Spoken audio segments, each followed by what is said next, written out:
A beautiful, mild day in Foxborough. Capacity crowd here at Sullivan Stadium for this matchup of the red-hot 6-2 Jets and the 5-3 Patriots, who come off a week of upheaval. Hi, everybody. Marv Albert with John Brody. The big story here, the firing of Ron Meyer, hiring of Hall of Famer Raymond Berry.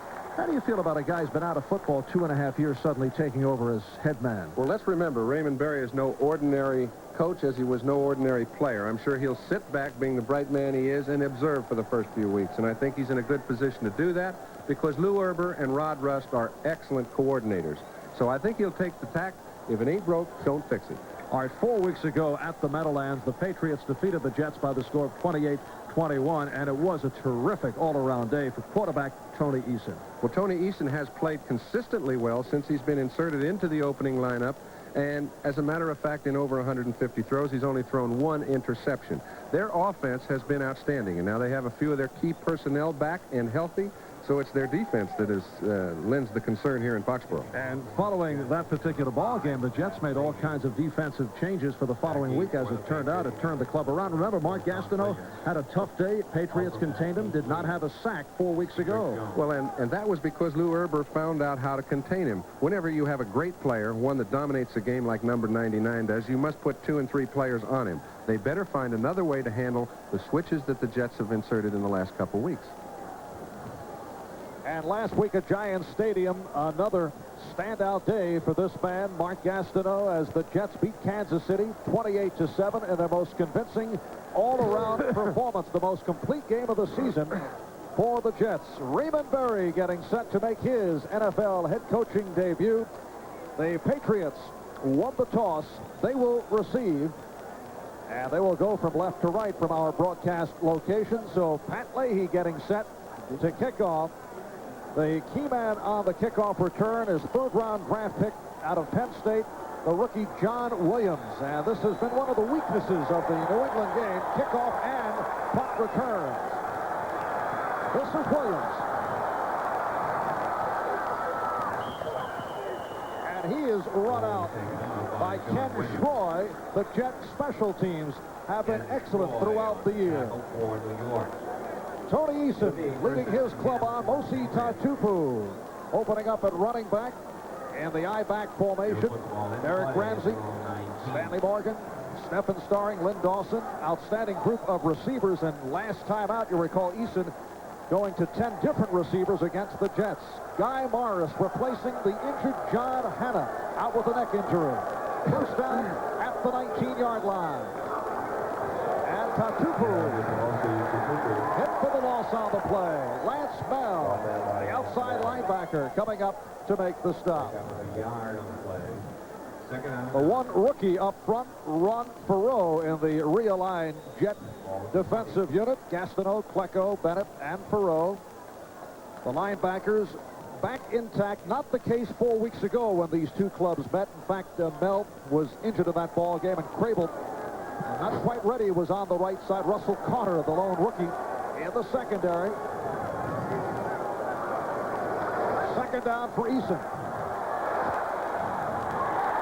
And it's a first down for Stanley Morgan. Johnny Lynn on the coverage, a 26-yard pass play. Marv, I think they picked up right where they left off a few weeks ago at the Meadowlands. This kind of pass protection will give any quarterback enough time to find an alternate receiver. Stanley Morgan is a deep threat, of course. He's the man that's had 2 100-yard-plus games in a row. When they give enough time to Eason, you'll see number 76 in the program a lot. And this is Guy Morris, who's replacing John Hanna. He has no problem with Barry Bennett, pushes him right past Eason, and they've got a 1st and 10. First down from the 45. And Tatupu hit for the loss. Mark Gastineau. On the stop, Mosi Tatupu, who is averaging 4 yards per pop. He had 90 yards against Miami in the loss last week. Tony Eason, John, involved in a shootout with Dan Marino, although the Dolphins ripped up the Patriots and ran away in the second half. Another solid game for Eason, 19 for 29, 313 yards. As we watch Joe Klecko, who's coming off, he's had a bad shoulder, and it looks as if the shoulder is still hurting him. When you grab the wrist, it's generally because there's a problem with your shoulder. And I do think that's been a problem with his play and certainly his physical condition. Here's Joe, number 73 on the left, trying to slide in and help. Doesn't take much of a bump sometimes. Looks like Gastineau got him.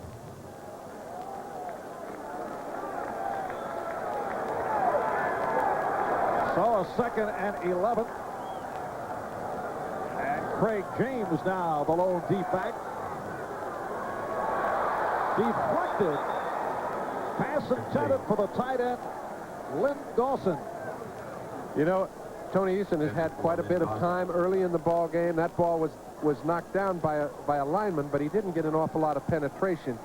And if you want an illustration as to how they handle a Mark Gastineau with a penalty down on the field, they do it with 2 or 3 blockers, and it's no secret.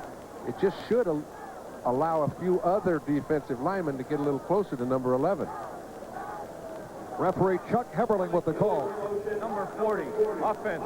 It's refused. 3rd down. Motion called on number 40, Greg Hawthorne. Number 99, everybody's favorite, unless you happen to be an offensive lineman. That's Lynn Dawson, who took a shot at him first from the tight end position. Haley standing back to pick up the slack, and 99's on the turf. So Ben Rudolph is in along with Tom Baldwin up front on this 3rd down and 11. Stephen Stone. His forward progress stopped at the 49. That's where it will be marked. Johnny Lynn with a good hit. Well, and Johnny Lynn on the defensive side. Johnny Lynn is picked up right where Bobby Jackson and Russell Carter. They've got 3 quarterbacks that can cover man-to-man. That's rare, and it gives the defense a chance to utilize different sorts of defensive alignments. They've done so. They've used 4 backs, 5 backs, and 6 backs on several passing occasions. When you tackle one-on-one like that, you relieve the burden. Luke Prestridge punting. And Luke Prestridge on to punt. He had an 89-yard punt last week. 4th best ever in the NFL. The best was Steve O'Neill of the 69 Jets. This is Kirk Springs calling fair catch. And a penalty flag thrown. A 28-yard punt. I saw Paul Dombrowski arguing with the official, and it looks like Dombrowski the man involved. The NFL record, a 98-yard punt by Steve O'Neill back in 1969. Prestridge replacing the injured Rich Camarillo, who may return within the next couple of weeks. And had a good game last week. Of course, an 89-yarder certainly helps the average. We'll pump it up a little. New head coach Raymond Berry checking out the penalty. We have unnecessary roughness, number 47 on the receiving team. And we have number 44 illegally downfield on the kicking team. They will offset. It will be 4th down. I think he had a problem with the numbers. Dombrowski is number 47 for the Patriots. Whatever. It comes back to the line of scrimmage.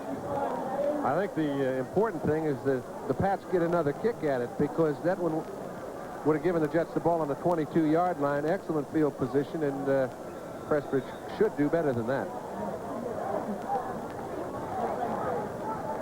So it will be a do-over for Luke Prestridge, 27-year-old out of Baylor, one-time Denver Bronco. Here's Kirk Springs, the number 3 man in punt returns in the AFC. 3 minutes gone by first quarter, and not a good kick. But good coverage. Springs stopped at the 25 by Mosi Tatupu, a 30-yard punt and a 6-yard return. Timeout is being called as the Jets go to the offense for the first time this afternoon. When we come back, first down for the Jets across the 25. And Freeman McNeil, who sat out last week with the bruised ribs, is back in the lineup. He's the lone deep back. Play action. Johnny Lamb Jones making his return off that broken collarbone injury, wasting no time in getting back into the offense. Well, they just want to make sure he feels comfortable. That's a good way to get him started. A 14-yard pickup as we check out the Jets offensively. McNeil and Barber, Humphrey starting at wide receiver. We should see Wesley Walker, though. He was out last week with a sprained ankle.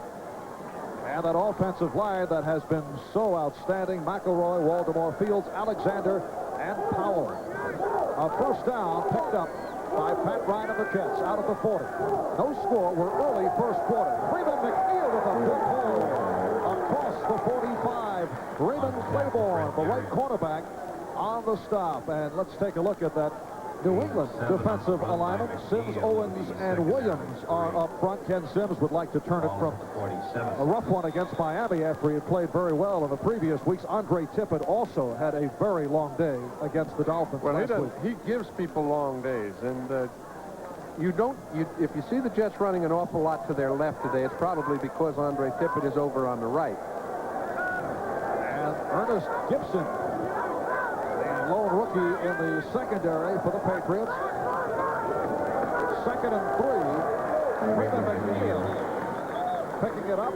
Ken Sims, Steve Nelson combining on the stop. And I think the Jets know how pumped up the Pats are. And it's natural when you have a team that has to be responsible for their own actions, they're going to come out sky high. The offensive line for the Jets has been getting off on the ball for the past 3 weeks in perfect coordination. Look at the right side. Their blocks, everybody gets good contact. The runner meets no problem until he gets past the line of scrimmage. They pick up the first down easily, and they're off to a good start.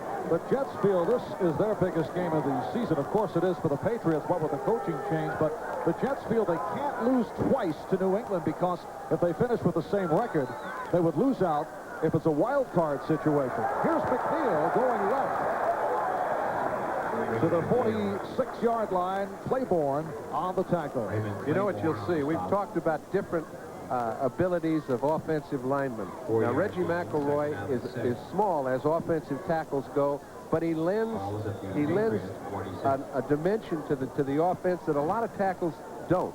He can pull and has excellent speed. When he gets out in front of a ball carrier, he can actually lead a ball carrier. A few guards can, very few tackles can, but number 68 does it as well as anybody. And following that 4 holding penalty game against Pittsburgh very early in the season, McElroy has been solid. 2nd down and 6. Lots of time, and then Ryan is hit, but a flag throw.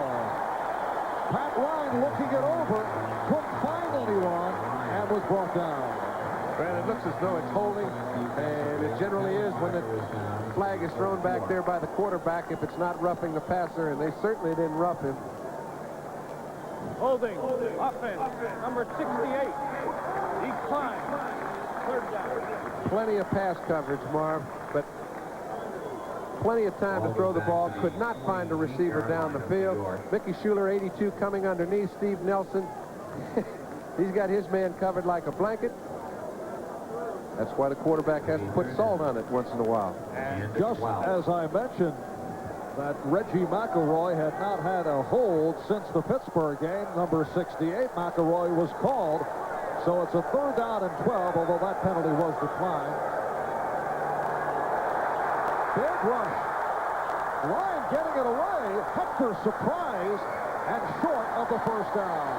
Nice catch by Johnny Hector, but he's short with Larry McGrew on the stop.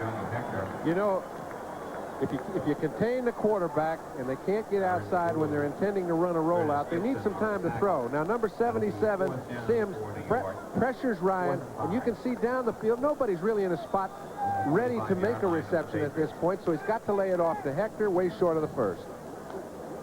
Punting situation for the first time for Chuck Ramsey, who has been superb, particularly the last 4 weeks.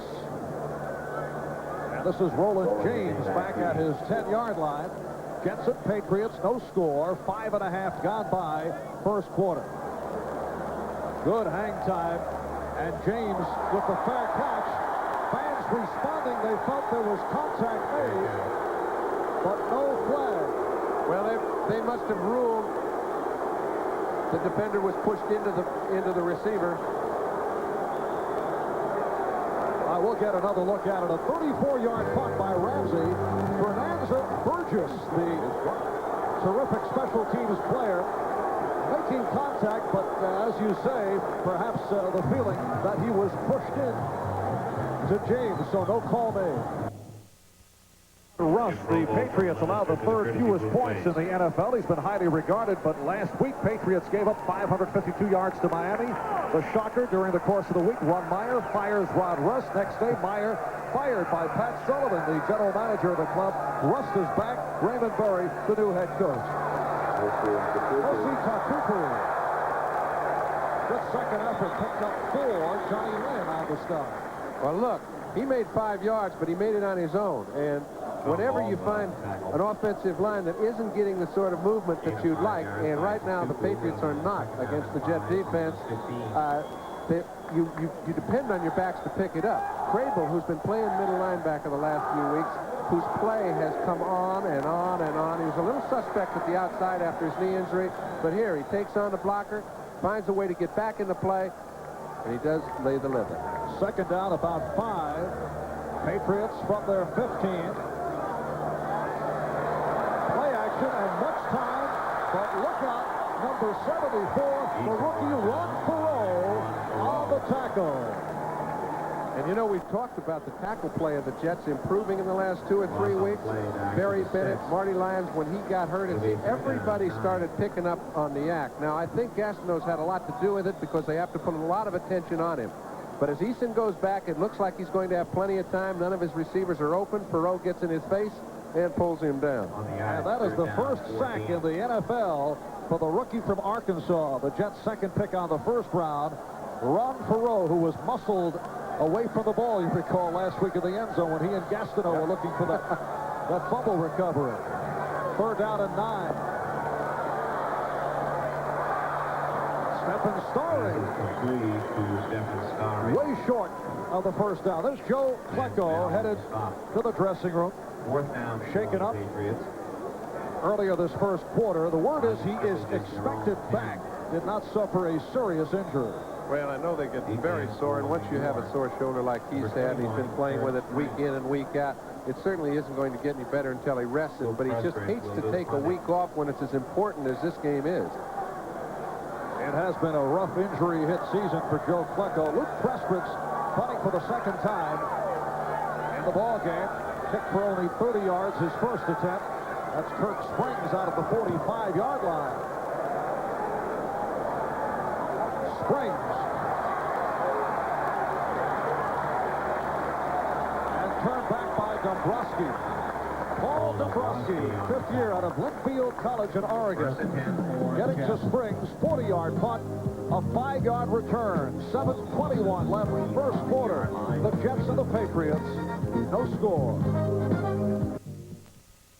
Out to the right, second down and 8.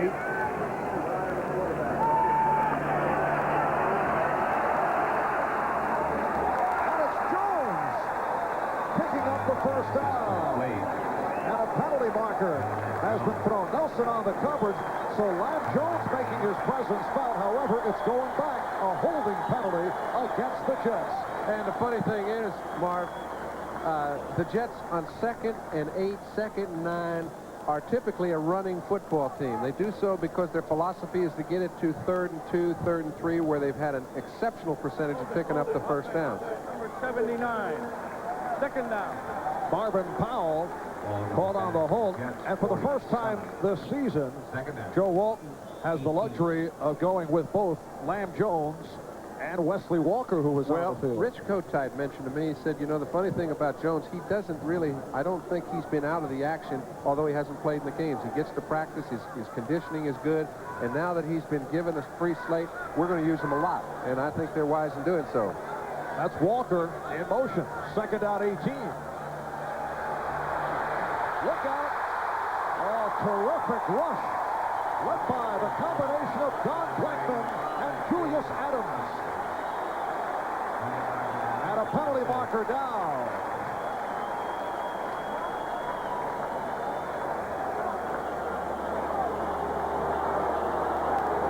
It's against New England. The face mask indicated. 85, Julius Adams, the NFL's oldest active defensive lineman at age 36. Well, it's generally somebody else who sets it up, and Don Blackman was in there first. And Chuck Hepperling with his crew today, indicating the face mask on Julius Adams. I think the impressive thing is the way the Patriots have been able to put pressure on Ryan. Something they haven't done consistently throughout the year. They did have a good one 4 weeks ago at Giants Stadium.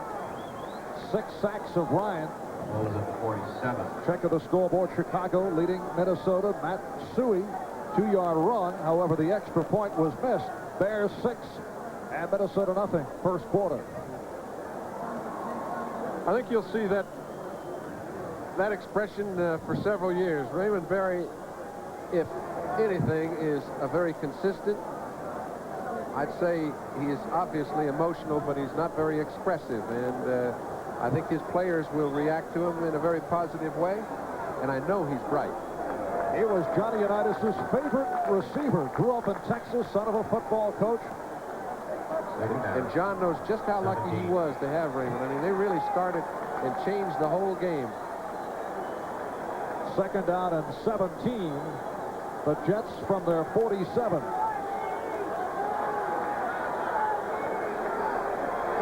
6.5 left, first quarter. Schuler peeling off. Ryan going sideline. Beautiful catch by Jones, who was spun around by the left corner, Ernest Gibson. Ernest Gibson on the stop. They've had a little bit of problem out at that left corner. They've alternated Lippett and Gibson, and I think you'll see some of that today. But quarterbacks just continue to go away from Ray Claiborne, and I think it's a sound thought. When you have a one-on-one situation, which this defense lends itself vulnerable to, you're going to hit it. Gibson is the rookie from Furman. 9-yard gain for Jones. Third down and 9. And the crowd into it, urging the defense on. And it's a first down picked up by Pat Ryan. Throwing the bullet. How sweet it is, Marv. Jones didn't catch this many balls his whole first year, I don't believe. Ernest Gibson on the stop. I can recall watching him come in as a first draft choice and a great talent, and it seems like just now. And Rich Kotite said, wait till you see him come back. He is an accomplished receiver now, and I think he's complete, and it'll give us a chance to have two fellas that can run 9.5 down the field on either side. So far, I'm impressed. Fans reacting when Julius Adams went off. They wanted to see Adams on the field. Johnny Lamb did come on strong. Many questions about him when he was drafted as that first-round draft pick. Again, they go to the razzle-dazzle. The pass intended for the tight end, Mickey Schuler. And that's the first time we've seen Schuler go deep. Well, he went on a flea flicker. What you're trying to do is get reaction from the strong safety and weak safety. He did not get the hoped-for reaction, and Schuler is never really open. Nelson forces him to hurry to throw a little, but there's no play there. How do you feel about coming back with a flea flicker? Obviously, the Patriots took a long look at last week's, and here are the Jets early in the game going It's a different type. Last week they were trying to beat the corner. This week they're trying to beat the safety. But Joe Walton continues to go the chicanery route, and you have to like that. I do. Second and 10 from the 34. Now Ryan goes the middle, and it's broken up. Intended for the rookie tight end, Len Dennison. Pat Ryan got an awful good lick back there by Larry McGrew. Just as he threw the ball, there was no penalty thrown, but there's a man that's been so tough. He's taken his lumps every week. He hangs in there so tough. This time he may have been just a little overmatched. Larry McGrew, a linebacker, number 50. Excellent player out of USC. He's coming. Baltimore gives him a wide open shot just as Ryan gets rid of the ball. Helmet against helmet. Not a late hit, just a hard one. Pat Ryan has taken some hard hits throughout the season, and it has been a brilliant start for this seventh-year quarterback. Now, Ken O'Brien, who threw his first pass from scrimmage in a wrap-up role last week against Kansas City, warming up on the sideline. Timeout has been called. Thoroughbred Racing's $10 million day is coming to NBC Sports, the Breeders' Cup. So this the first serious play for Ken O'Brien, who appeared briefly in 2 games this year, did not play at all from scrimmage last season. Johnny Hector inside the 30. Steve Nelson, inside linebacker, on the stop. And they are going with the wind, and they have an excellent chance for a field goal. 6 yards was all they needed to put the ball within a 47-yard field goal range, and they got it. Defensively for the Patriots. Fourth down and 5. Here's Pat Leahy, who did not have a field goal opportunity last week against Kansas City. 46-yard attempt upcoming. Chuck Ramsey will hold. Leahy overall 9 for 11 on the season, including a team record 52-yarder. He has hit 9 of his last 10. From 46 yards away, Leahy converting for the 3 points. And the Jets lead the Patriots by the score of 3-0 with 4 minutes left, first quarter. Walter Payton going up against Marcus Allen next Sunday on NBC. It should be a day to remember. The three-pointer in that drive, Pat Ryan now trying to warm up. He took, it was the last shot that kind of pushed him over the hill, but Steve Nelson had hit him on the previous play, 2 in a row, and boy, they were right in the jaw. He's back throwing, but I don't see any smiles. No. Pat, I would think, suffering with a strong headache. Good kick by Leahy, and John Williams has to stay right there. So Pat Leahy, aside from the 20-yard line, first and 10 for the Patriots. Proficient field goal kicking this year, has really been driving the kickoffs. And the Patriots now will start out from the 20. Here's Tony Eason coming on. Philadelphia Eagles over the St. Louis Cardinals, 7-0 in the second quarter. Houston looking for its first win in front of Cincinnati, 7-zip. In the first, Green Bay in front of Detroit, 14-0 in the first quarter. Green Bay Packers going in at 1-up and 7 down. The swing by Eason, Derek Ramsey, the so-called H-back, who did much damage to the Jets in the earlier meeting this season. And in their previous meeting, they had so much success throwing the ball quickly. And when they did throw the ball downfield, it was a drop back where Eason took off either on a sprint out after he had dropped back, or it was a short zone pass. Throwing the ball down the field has not been their forte. And I think you'll see them throw it a little bit shorter. Eason is now 4 for 5, 43 yards, second down 3. Osi Tatupu. Mark Costello on the stop. Correction, Tony Collins carrying the ball for the first time and picks up the first down. Tony Collins had that 212-yard game against the Jets last year in Foxborough that set a team record. And he'll have more of them, too, Marv, if he gets these kind of blocks. Pete Brock, the offensive center, has a slip block on Crable, the linebacker, takes him right clean out of the play and allows him to pick up the first down. Collins not a happy guy earlier this year and had some strong comments in regard to the use of one back, the I-back formation. Thought he wasn't getting the playing time.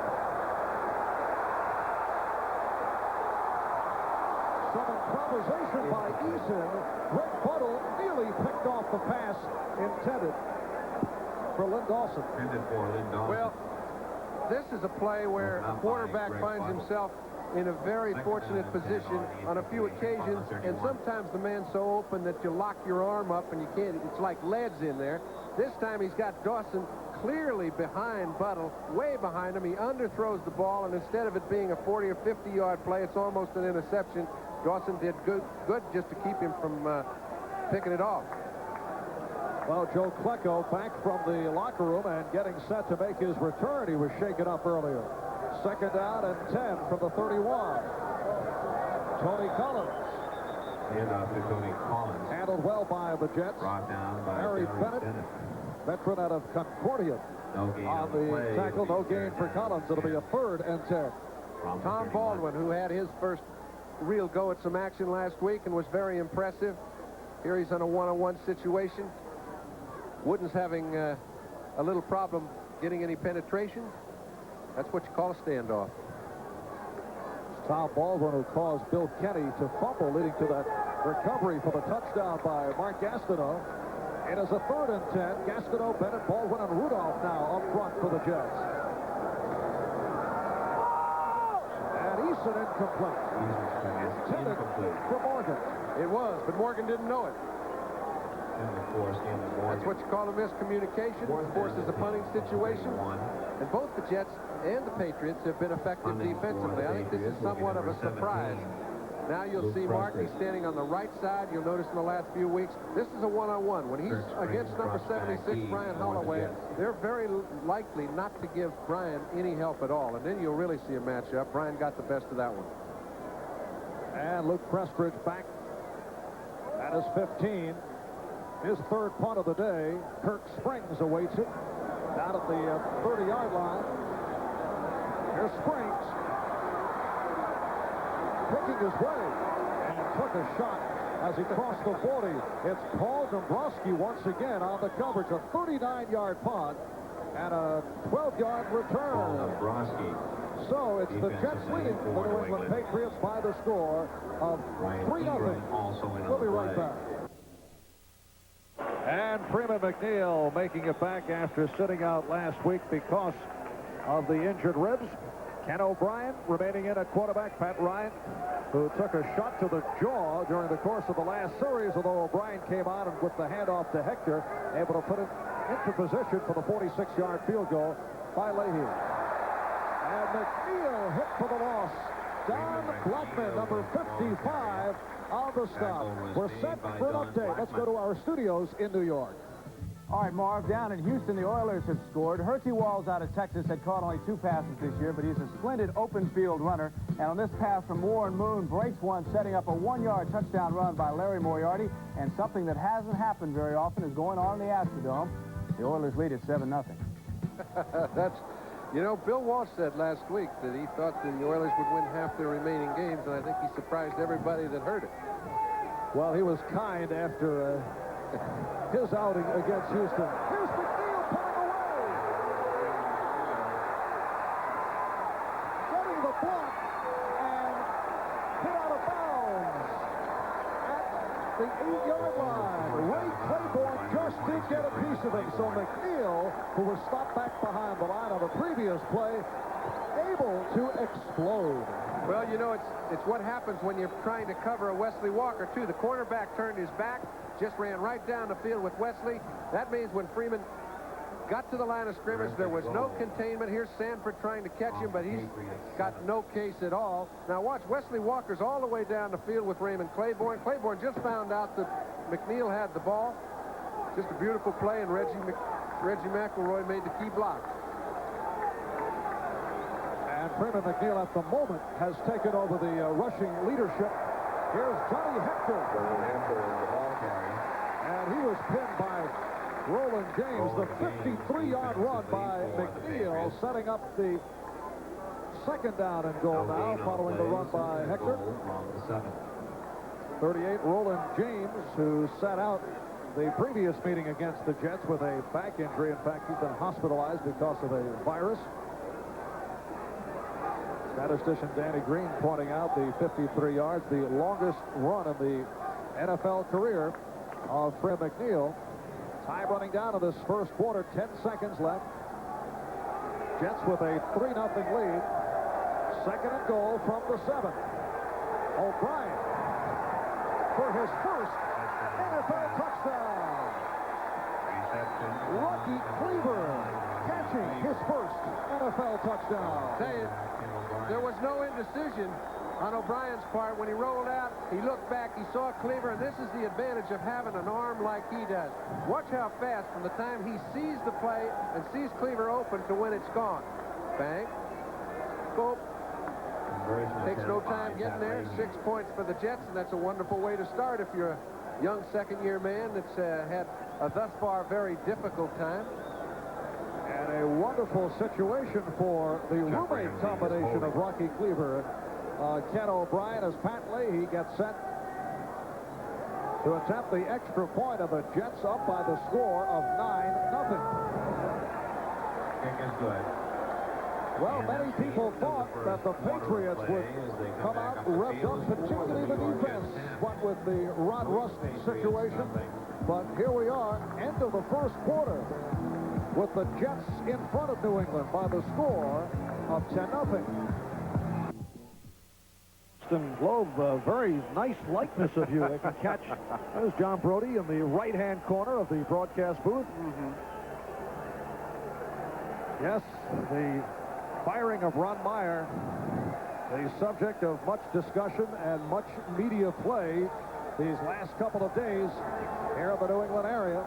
10-0 Jets on top. John Williams, the rookie from Penn State, on the return. Ball is taken out by Out Williams. near the 25-yard line, a 17-yard return. And there are many matters relating to the Meyer firing throughout Sullivan Stadium. And the weird part of that one is that, you know, remember, this team is 5-3. Now, they seem to be very difficult to satisfy up here in New England, but well, so much has been expected, particularly going into this season, where not that this season is over. When you're 5-3, anything can happen with this New England club, and they did lose only to Miami twice and to the Washington Redskins, but the play has not been what has been expected. On the other hand, there have been many injuries to key people. And a first down picked up by Stephen Sterling. Rick Biddle on the stop.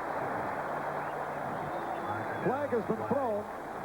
This telecast is presented by authority of the National Football League, and it is intended for the private use of our audience. Any rebroadcast or other use of this telecast without the express written consent of the New England Patriots and the National Football League is prohibited.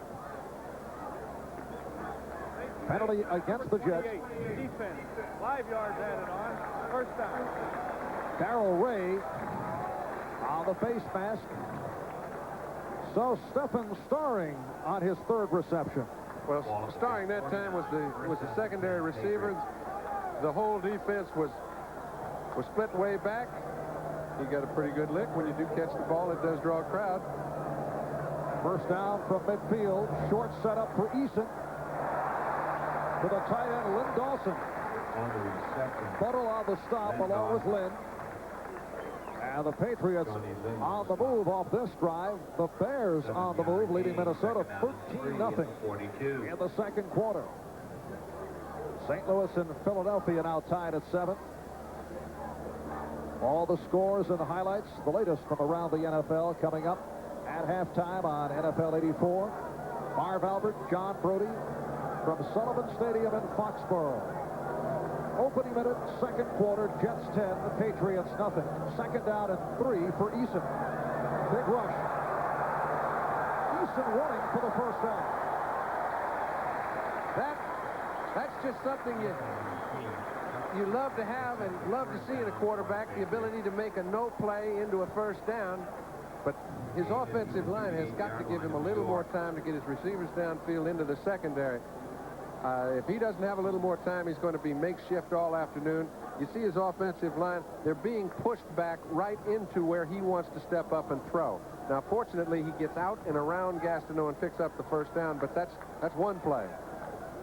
Later word on Joe Klecko, badly bruised elbow, will not play the rest of this half. He may make his return.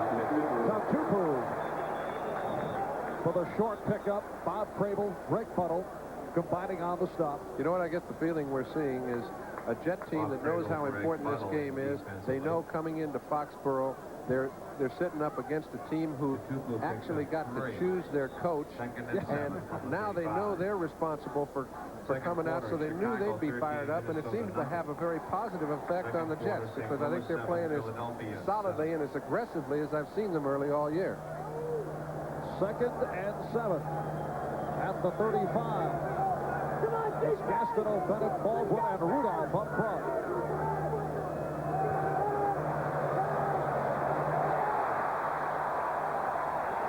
Again, the tight end, Lynn Dawson. And a first down for New England. What a good play by Tony. He's trying to go down the field to Stanley Morgan. He's got pretty good pass protection, but as you notice, first down, perfect time for a play action pass. He gets good penetration from Gastineau, which makes him step up. He's smart and fast enough to come off to his secondary receiver, Dawson, and they pick up another first. And the first down at the Jet 25-yard line.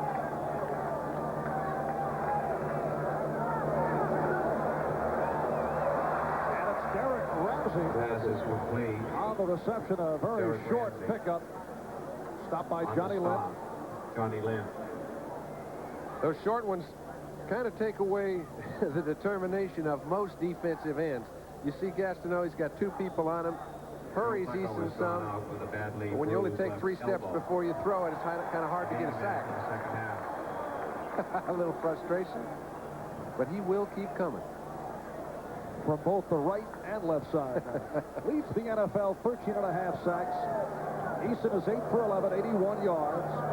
Raiders mark this season taking Second over and 9 at for 24. Drogan against Seattle and bringing the Patriots from behind to win. Nice pass. And another first down. Stanley Morgan setting up the first and goal. They've talked about different quarterbacks and the abilities they have. Timing is so important, and a fellow with the arm like Easton has, which is not exceptionally strong, but he's got exceptional timing. Now, when Morgan is down here, he has not made his cut. This ball is on the way. This is good coverage by Lynn, but the ball is right where it has to be thrown. They pick up a first down, and Easton's just done everything they've asked him to do since he's been playing. 17-yard pickup on the pass play, and it is a first and goal at the 7. Jets 10, Patriots nothing. Spread ahead by Tatupu. Bob Crable, the middle Tackle linebacker, made by Bob Crable. on the stop. Tatupu picks up You a notice he makes a yard lot of plays at the line of scrimmage, stops a lot of plays for no gain. That means the linebacker knows where his keys are, makes his moves at the snap of the ball, and is in the proper position. I think Crable is as good a middle linebacker right now, and there aren't a lot of teams that play the 4-man line as there is. Crable flanked by Buttle and Bell. Second and goal at the 6. Easton lofting it. Stephen Starring, the intended receiver. Boy, would Tony like to have that ball back. He had Brock out in front of him, Wooden out in front of him, and nobody in between him and the goal line. Take a look. It's a little play-action pass. He didn't expect to fool everybody, but he did. Now he'd have to yell to Wooden to get going down the field. He forgot to do that. Tries to make a great throw to Starring, but no chance. It is a third and goal at the 6. 4 minutes gone by, second quarter. 46-yard field goal by Leahy. And O'Brien and the tight end Cleveland on a 7-yard touchdown pass.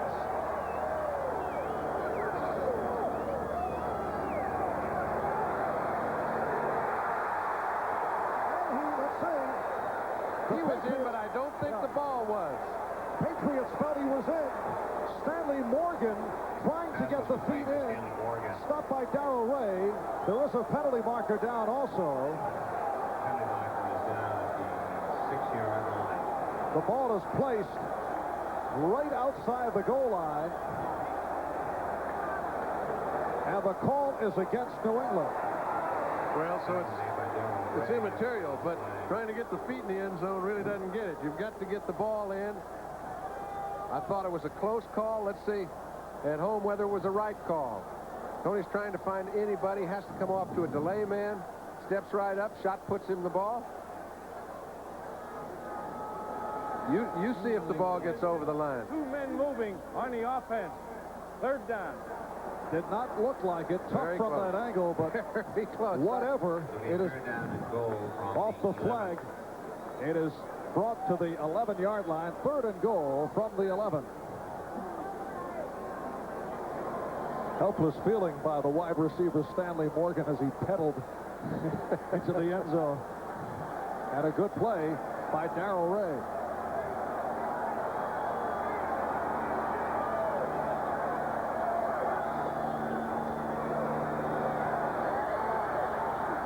an overthrowing intended for Derek Ramsey. But a flag thrown. Roughness too, Marv. Now that's the sort of play that a team is trying to get in and make a big play sometimes gets a little overexcited, a little over-anxious. And it gives the Patriots a wonderful opportunity now. Secondary roughness, number 78. First down. Barry Bennett called on the unnecessary roughing. Well, he's been hurried all day long. He's had to come off short. The secondary, third receivers.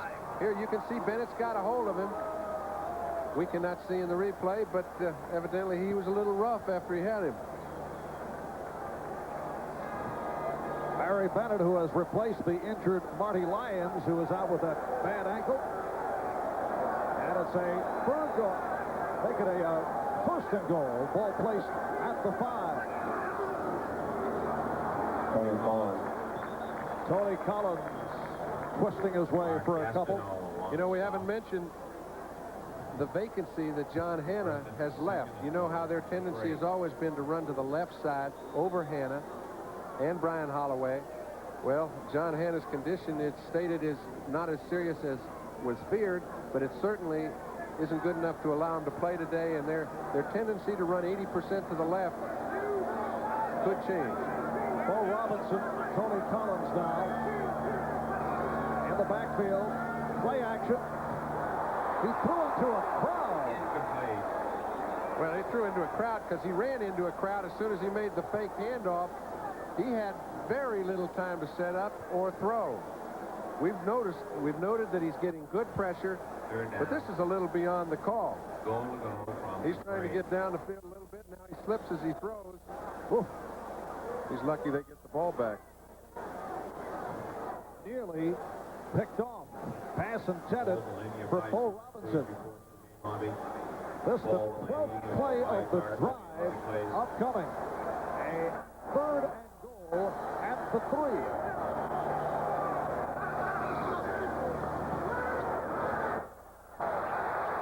Eason throwing it away. Couldn't find anyone. Derek Ramsey was in the area. He had nowhere to go with the ball, Marv. He's got Lynn Dawson in motion. He's coming out hoping he can get one of his 2 tight end receivers open. Dawson in motion, Ramsey coming deep. He's picked up as soon as he gets off the line of scrimmage by Russell Carter. There's nowhere to go. Got to settle for the 3. So a long drive coming down to Tony Franklin, who will attempt from 20 yards away. Franklin, 6 for 9 on the season. He's hit his last 4. He did miss 2 against the Jets earlier this season.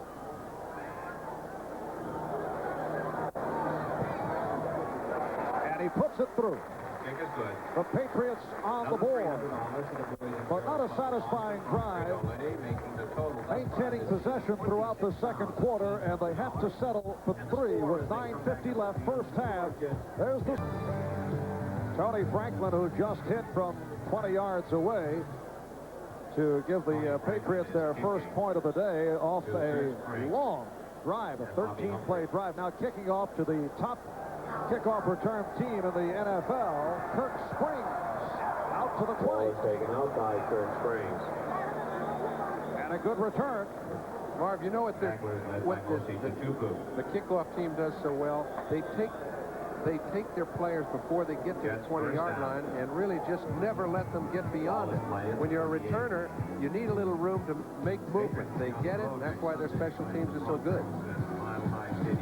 With Pat Ryan taking that shot to the jaw earlier, Ken O'Brien remains in at quarterback, a man who has taken a few shots to the jaw in the head area. John Brody, what is Pat thinking about right now? Well, I think right now he's had a lot of his desire taken out of him. We'll find out at halftime whether or not he has a concussion, and I think that if he does, he won't play. And if O'Brien continues to play well, that's another reason he may not see any more action today. Freeman McNeil with the short pickup on the first down play. Set for another update. Let's return to NFL 84.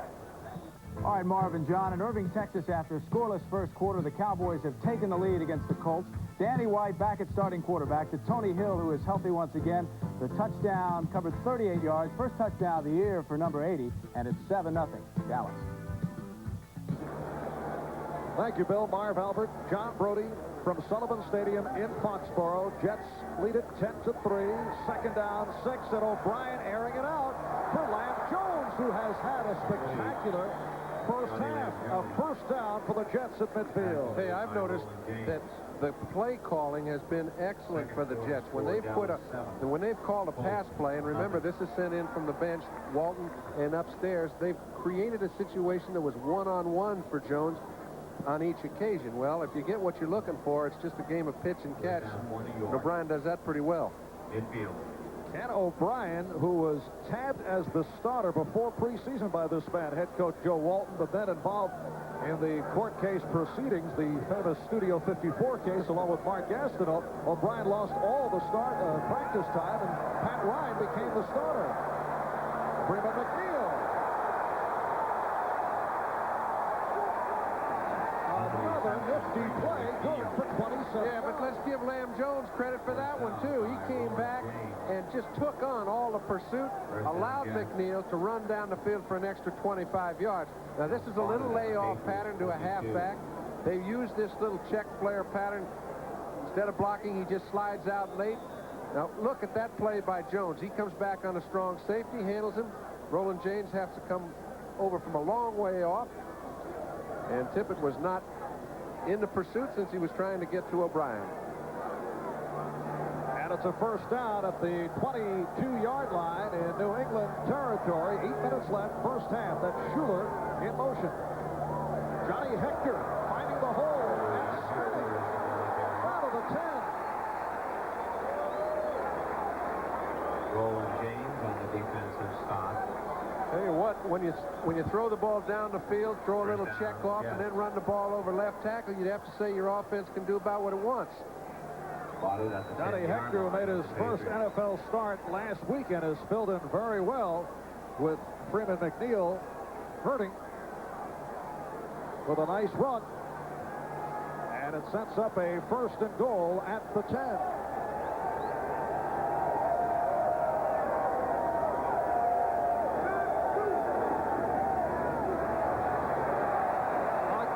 The big hole.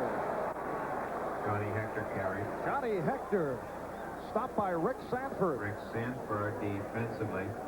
When you see those defensive backs making the stops, you know your offensive line is doing their job. Marvin Powell, Waldemore, Fields, Alexander, those guys are they are creating some spaces. And it's a second and goal at the 4. Hector, 4 carries, 23 yards. Second-round draft pick last year out of Texas A&M. Now Freeman McNeil is back in. And this is McNeil. Good coverage by the Patriots as McNeil tried to go wide. Don Blackman, the outside linebacker, cut him off. Just good pursuit. Very difficult to run wide when you get close to the goal line. Those defensive backs are up on the goal line in a good position to come up and make the play. Now it's a tough decision. 3rd down and 4. On the 4, it's about as hard a call as there is in the game, and very seldom do you see a team run it in from here. Humphrey to the left, and Jones right. Much time intended for Jones. They have Sims did not get off the field in time. That penalty is going against the Patriots. Too many people on the field. Jets were... Well, I don't know. I don't know what the Jet problem was, but I do know the Patriots. Now, if they took too much time and they still couldn't get off the field, we do have a problem. The call of delay of game against the Jets. 12th man on the field on the play. 3rd down. And also, as you said, Sims did not get off in time. I knew about that part. So it is a 3rd and goal at the 2. The Jets 10, the Patriots 3, 6:06 left. this first half from Foxborough, Massachusetts. The Jets at 6-2. The Patriots coming in at 5 up, 3 down.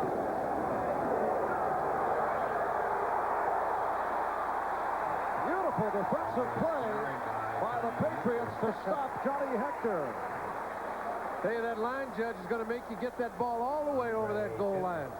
Very close. Leading the tackle for the Patriots. Now take a look to the right side of your screen. Nobody penetrates the line of scrimmage. Look like this ball will go in easy. Andre Tippett says, no thank you, Johnny Hector. Pushes him back, does not let him get in. It'll be 4th down and about 1.5 yards. And Pat Leahy will come on to attempt the field goal. So the Jets going for the 3. Good point at this stage in the game. They're 1 touchdown up. Anytime you can extend that, you must. Getting 1 yard in that part of the football field is very difficult.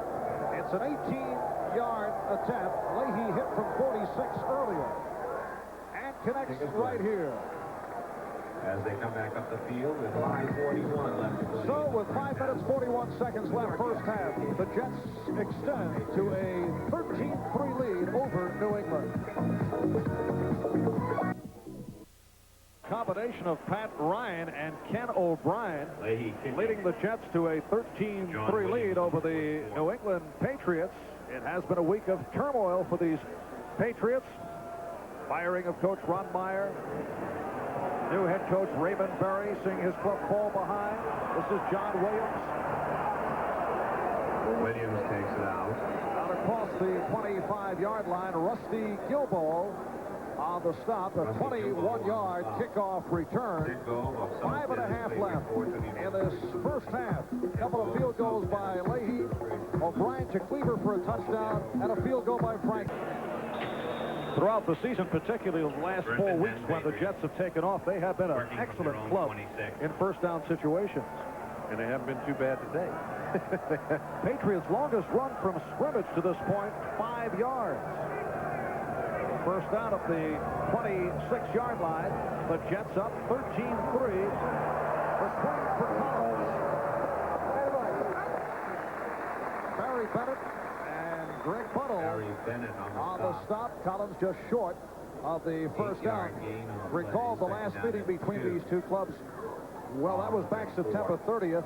And look at the starting defensive alignment back then and now. Joe Walton and defensive coordinator Joe Gardy shaking up the defense, making 8 starting changes and many others in the situational substitution. And I think giving credit to the coaching staff and this team, it hasn't changed their play. Second down and 2. Eason going deep. Picked off by the rookie Russell Carter.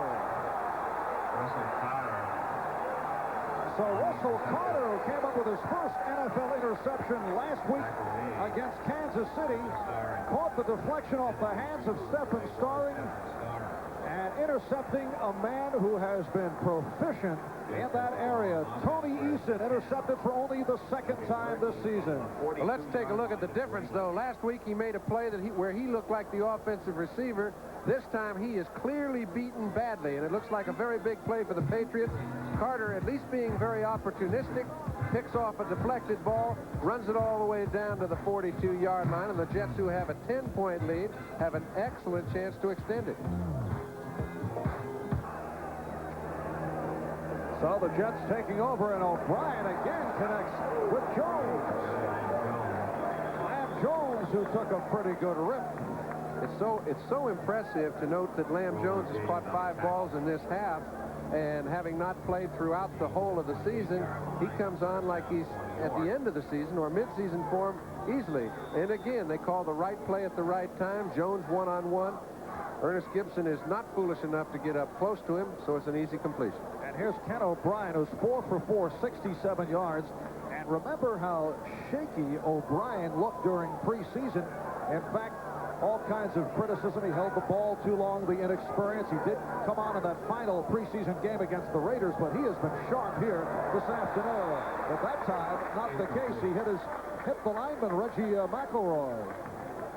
That's his first incompletion in the National Football League. Right, he was 1 for 1 last week. Dallas in front of Indianapolis, 7-0. Danny White to Tony Hill on a 38-yard touchdown pass play. Chicago leading Minnesota in the second quarter. Pittsburgh in front of Atlanta. So Pittsburgh looking to go over the 500 mark. And now St. Louis leading Philadelphia. All the scores and highlights. NFL 84 coming up at halftime. Again, the dazzling move by Johnny Hector for a first down for the Jets. Excellent piece of running, but very bad defensive playing. Two players had a clean shot at him. Barely touched his uniform. Look at the movement at the line of scrimmage again. Reggie McElroy pulling, knocking the linebacker out at the point of attack. Hey, the Jets are doing it all right now. 15-yard run for the very elusive Johnny Hector. He earned the game ball in Cleveland 2 weeks ago and filling in for Freeman McNeil, running for 97 yards. Jets first down at the New England 13. Inside the 10. Hey, we've mentioned the offensive line is playing well. That's about as simple a play as you can possibly draw up. And yet McGrew, the linebacker, number 50, Nelson, number 57, both of them sitting back behind the line of scrimmage. Watch the offensive line get off on the ball. Now Dan Alexander handles Nelson easily, pushes him 6 yards off the line of scrimmage. Pretty easy for a running back to pick up yardage under those conditions. Steve Nelson, 33 years old, out of North Dakota State, leads New England in tackles. Second down and 5. Flag throw. O'Connell. Throwing end zone. Incomplete. Penalty markers are down on the play. And the markers all over the field. Receiver, Glenn Dennison. Good rush by Andre Tippett. I think we can look for a multiple penalty. They've got 3 of them 30 yards apart. 56, defense, offside at the snap. That was Tippett. 79, offense, holding. They will offset Powell. second down. Larry Johnson of Roxbury, please report the game. Offsetting penalties, so Joe Walton and the Jets with a 2nd and 8. Second down, 5. You can see Tippett gets a little bit of a head start. I don't think we'll be able to see Marvin Powell do his grabbing act. But it's a good break for the Jets again. Second down and 5. And it is Marion Barber carrying for the first time today. Last week against Kansas City came on strong late in the game. Yeah, I'll tell you, everybody's going to come on strong if your offensive interior line moves people off the line of scrimmage the way these fellas have. You'll notice another 5 yards down inside the 10. It's hard to make unless you're just running people off the line. First down. And a first down picked up by the Jets. First and goal from the 2. Pat Ryan looking on. Took a shot to the jaw in the first quarter. So Ken O'Brien, a #1 draft pick out of California Davis last year, has taken over and has played very well. Now Tony Page in the backfield for the first time. Page alongside Johnny Hector. Both teams have 3 timeouts. And the 2-minute warning is provided. So the official timeout with the score, the Jets 13, the Patriots 3. There's a first and goal from the 2. Tony Page, who has been the short yardage specialist, stopped at the line by Steve Nelson. Page is the ball carrier. Dennis Owens on the That's the first time in several plays that the defensive line of the Pats has maintained control of the line of scrimmage. Maybe we can get him in a uniform.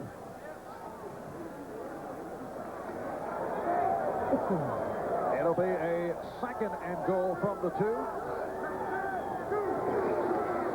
And here's Barber working off the hit by Nelson to carry in. Nelson thought he had him.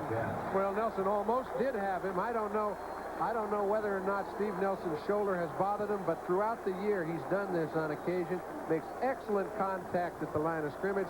Reggie McElroy, number 68, is the key blocker at the point of attack. They get enough penetration. Then you see Nelson come on over, a couple people underneath him. It wasn't actually Nelson who knocked him free. Good contact's one thing. You must lock your arms.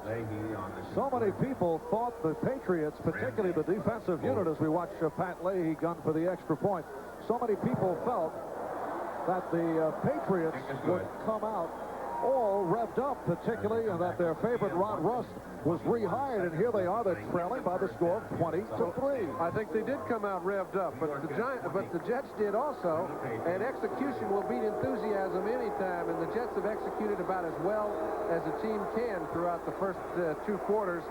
They played the last 6 quarters about as well as a team can. You're saying so much for emotion. I think the emotion's wonderful, but you know, they have to have had their attention a little dispersed this week with all the falderall that was going on, and you just don't know what effect that's going to play. I'm not sure that's the reason they're getting beat right now. What is going through the mind of Raymond Berry now? Not a guy, I would think, from what you hear and what you read, who will go into the clubhouse at halftime and just go wild with his ball club. What does he do now at halftime? No, I think he walks in the locker room and lets his offensive and defensive coordinator set up whatever they can do to stop the holes and create some offense. They have moved the ball pretty well. It was that tip ball that looked like a big play that led to that touchdown. They did make a nice drive early in the second quarter that didn't turn out for more than 3 points. I mean, it's not totally one-sided, but the score is. The interception by Russell Carter leading to this last Jet drive. Here's John Williams. Out across the 30-yard line, a good return. Kyle Clifton on the stop. Coming up at halftime, join us for the AFL Remembered on NFL 84. Charlie Jones hosts, and we take a look back at the American Football League's great receivers. Don Maynard, Lance Allworth, Fred Biletnikoff. Some of those will be featuring, and it is certain to bring back some nice memories. The AFL Remembered. That's halftime on NFL 84. Minute 16 left, first half. And the Jets lead the Patriots 20-3, looking to avenge that earlier season defeat.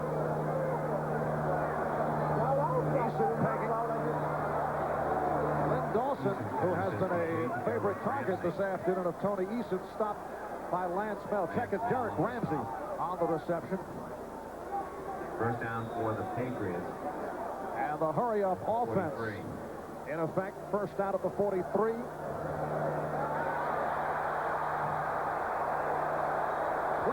Weathers for another first down. Weathers back on the squad. A foot injury kept him out until last week's Miami game. Weathers out of bounds. 17-yard advance. Run out by Russell Carter. You know, you asked me what they're going to say at halftime. I think if they run it in and score 6 points, Raymond Berry may, in his infinite wisdom, just say, good going, fellas, let's go back and do more of that. I mean, there aren't that many secrets that take place in those locker rooms. In fact, if they let a few fans in, nobody'd be very interested after 2 or 3. I don't know. If they try that, I think you could sell some tickets, John. 40 seconds to go in the half. There's Gastineau leading the charge. Heading to the quarterback, Tony Eason. Gastineau. Tom Baldwin helped on that. Good penetration up the middle does not allow a quarterback to step up and get out from under. And that's what the Jets have been giving Gastineau the last 2 or 3 weeks. Good defensive tackle play, good penetration. Now Gastineau comes from behind when he steps up and makes the sack. So the combination of Gastineau and Baldwin, and apparently they have credited Gastineau with a full sack, making it 14.5 to lead the NFL. And, you know, if Gino Marchetti had to pay $500 every time he made a sack to a charity, he'd have been out of salary after about mid-season. Of course, they didn't count sacks then. They just count the times you got the quarterback out of the game, and he had 8 or 9 of those a year. There's Tony Franklin getting ready just in case. Gastineau donating $500 for every sack he comes up with to the Tomorrow's Children Fund for young cancer patients at Mount Sinai Hospital. So there's $500 from Mark being sent to Mount Sinai. There's the timeout situation. That's a tricky little defense. I don't know what he was looking to the sideline for, but there you can look for him to be playing some sort of a game with his defensive tackle on this play. And Joe Klecko, who has sat out most of the first half with that badly bruised elbow. The word earlier was that he might return second half. Eason had the time. Derek grabs it. Inside the 35, stopped by Darrell Ray. Down to a half minute to go. And they're trying to get a playoff. And Troy also in defensively for the Jets. Penalty marker down. Eason is stopped by Barry Bennett. Eason brought down by Barry Bennett is a penalty marker down at the 34. Tony had a timeout to take. He thought he could get a playoff quickly enough so that he could pick up the first down, then still have a timeout remaining. Didn't work out that way. Now they've got 14 seconds left. He's still got some, he's got a couple timeouts left, so I didn't understand why he didn't call one the last time. Offside defense, number 99. A 5-yard penalty makes the first down.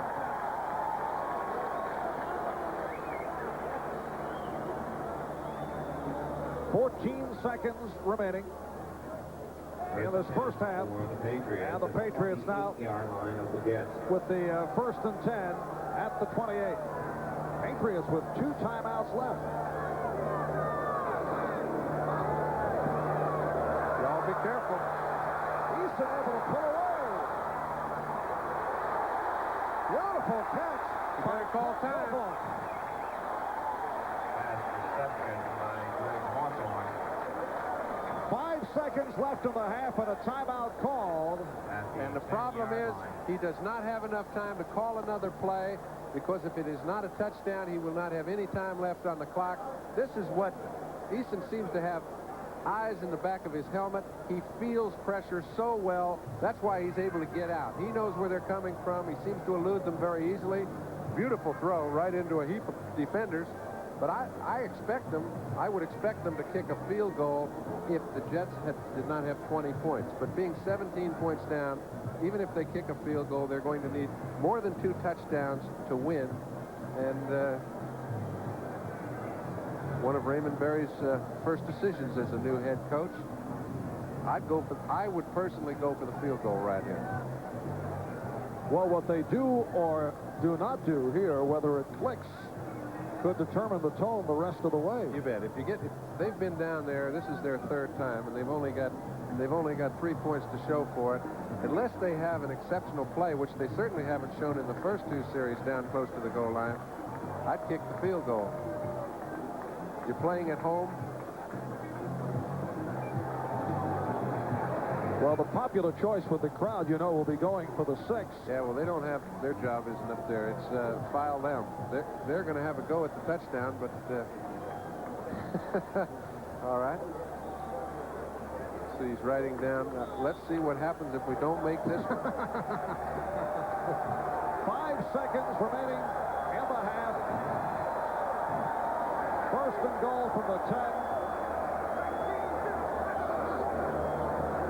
And Eason throwing. He's got enough time. Intended for Stephen Starring.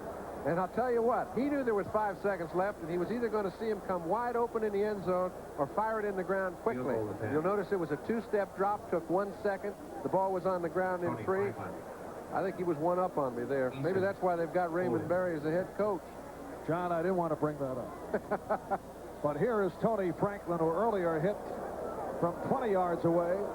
This a 27-yard attempt. Punter Luke Prestridge will put it down. Bad snap. But he's able to hit. Prestridge able to straighten out that snap.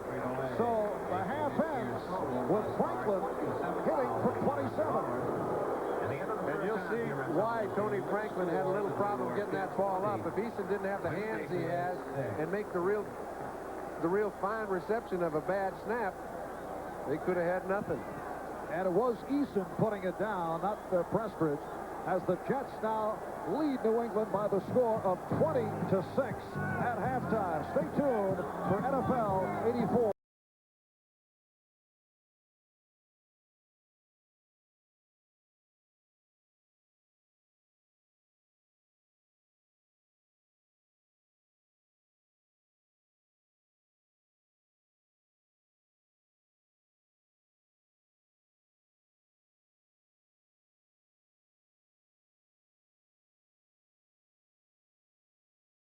84.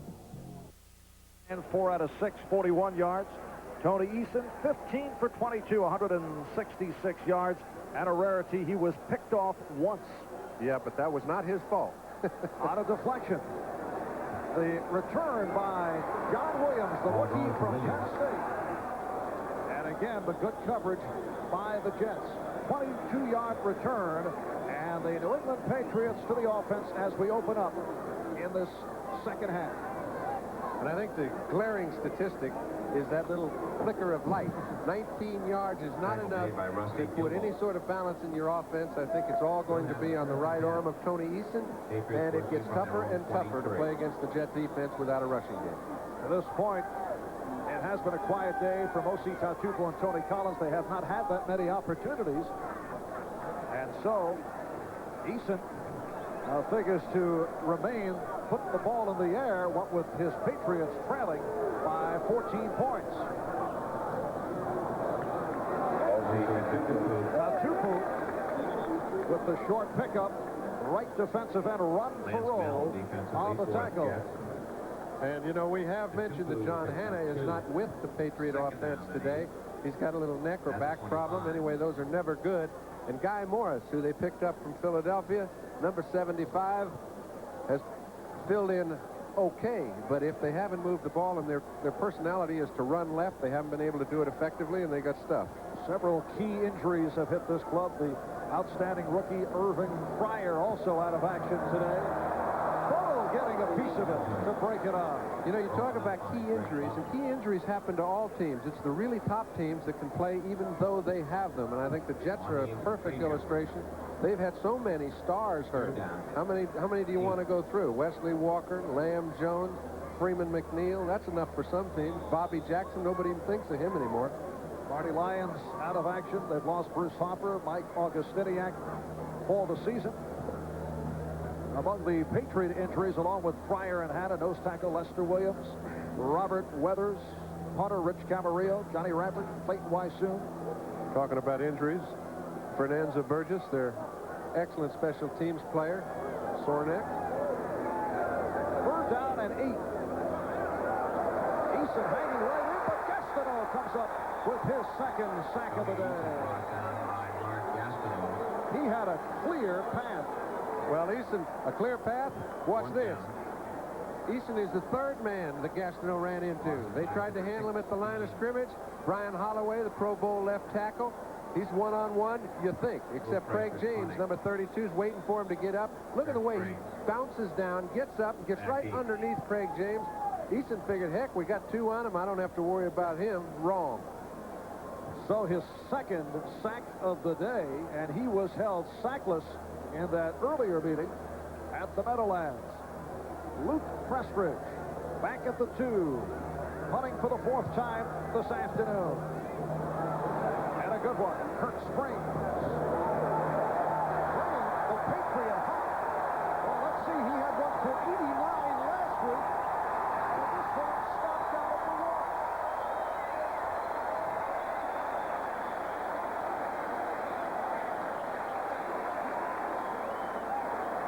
Unofficially, we have it as an 82-yard punt. When you kick 2 in the 80s, that's doing okay in back-to-back ball games. You can see they need something. They need a big play to get them with the feeling that they can get back in this ball game. That could be the play that does it.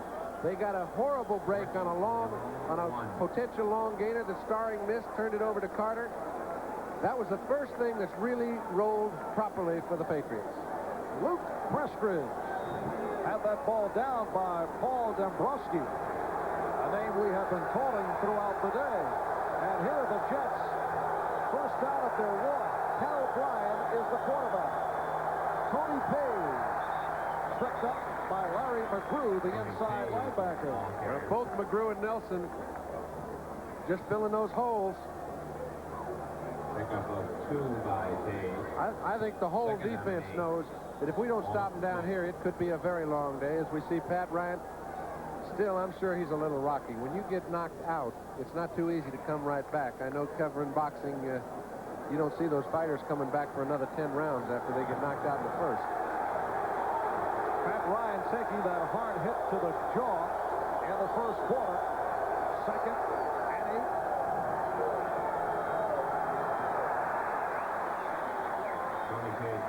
And again, it's Page, the rookie from Virginia Tech. Toby Williams, Andre Tippett on the stop. Well, you see O'Brien licking his fingers. Maybe that's a tip that they're going to throw on 3rd down and 5. But take a look at the aggressiveness of the New England Patriots. They know they've got them backed up. This is their chance to get good field position, get back in the ball game, and this is a very critical play. Marion Barber has come on. And the crowd is back into it. 3rd down and 5. And O'Brien throwing. Nice recovery for the 1st down by Mickey Schuler, the favorite target of Pat Ryan. But he's been a decoy thus far today. They did look to him early, but that's his first reception. They've thrown outside. Unless they open the middle, there's no need to throw the ball inside to Schuler. But look at the concentration he's got on the ball. He gets it. It gets out of his hand. Roland James makes a good play. Thinks he's got a bobbled ball. Schuler keeps his attention on it and picks up a very big 1st down. Mickey Schuler, the Jets' leading receiver, and he has caught 6 touchdowns, which is tops for tight ends in the NFL. 1st down at the 15. Freeman McNeil. Brett Marion running about. We're set for another update. Let's go to our studios in New York. All right, Marv, down in Houston, Cincinnati is starting to open it up against the Oilers. Ken Anderson swings it out to Larry Kennebrew, who scores his 3rd touchdown of the day. The play covers 11 yards. It is 24-7, Cincinnati, 3rd quarter. Thank you, Bill. Marv Albert, John Brody from Sullivan Stadium. Capacity crowd in Foxborough. The Jets lead the Patriots 20-6. It is a 2nd and 2. Freeman McNeil with the 1st down. Steve Nelson on the stop. You know, there's been pretty good quarterback play on both sides of the line of scrimmage, but I think the difference in this ball game thus far is the offensive line for the Jets. They are able to create movement in the defense of the Patriots when they need it. I mean, 2nd down and long 2.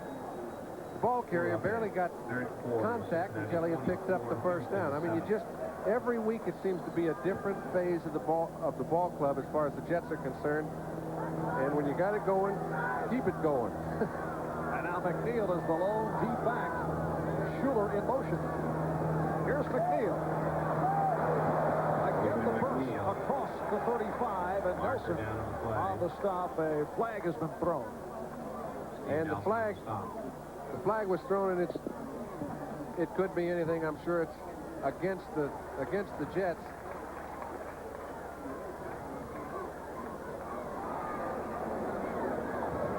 And the referee, Chuck Heberling, will reveal the penalty. Holding. Offense. Number 86. 1st down. Number 86. That's the tight end. There's Glenn Dennison, rookie from Miami University. The Jets' 2nd pick on the 2nd round. St. Louis now leading Philadelphia. 24-14. Neil Lomax heating it up. He's thrown for 2. Steve Grogan on the sideline, talking with the punter, Luke Prestridge. Cincinnati in front of Houston, as you saw. 1st and 20, back at the 17. O'Brien looking right, then left, in trouble. Number 98, the nose tackle, Dennis Owens on the sack. Great secondary coverage. O'Brien really had enough time to throw the ball. Pretty good pass protection, but he had no receiver open, and wisely he ate the ball. Do not make a critical error in this part of the field with a 14-point lead. That is a no-no. Dennis Owens now 4.5 sacks on the season, and he has set the Jets back to a 2nd and 26. Back at the 11. 5 minutes gone by, 3rd quarter. The Jets 20, the Patriots 6.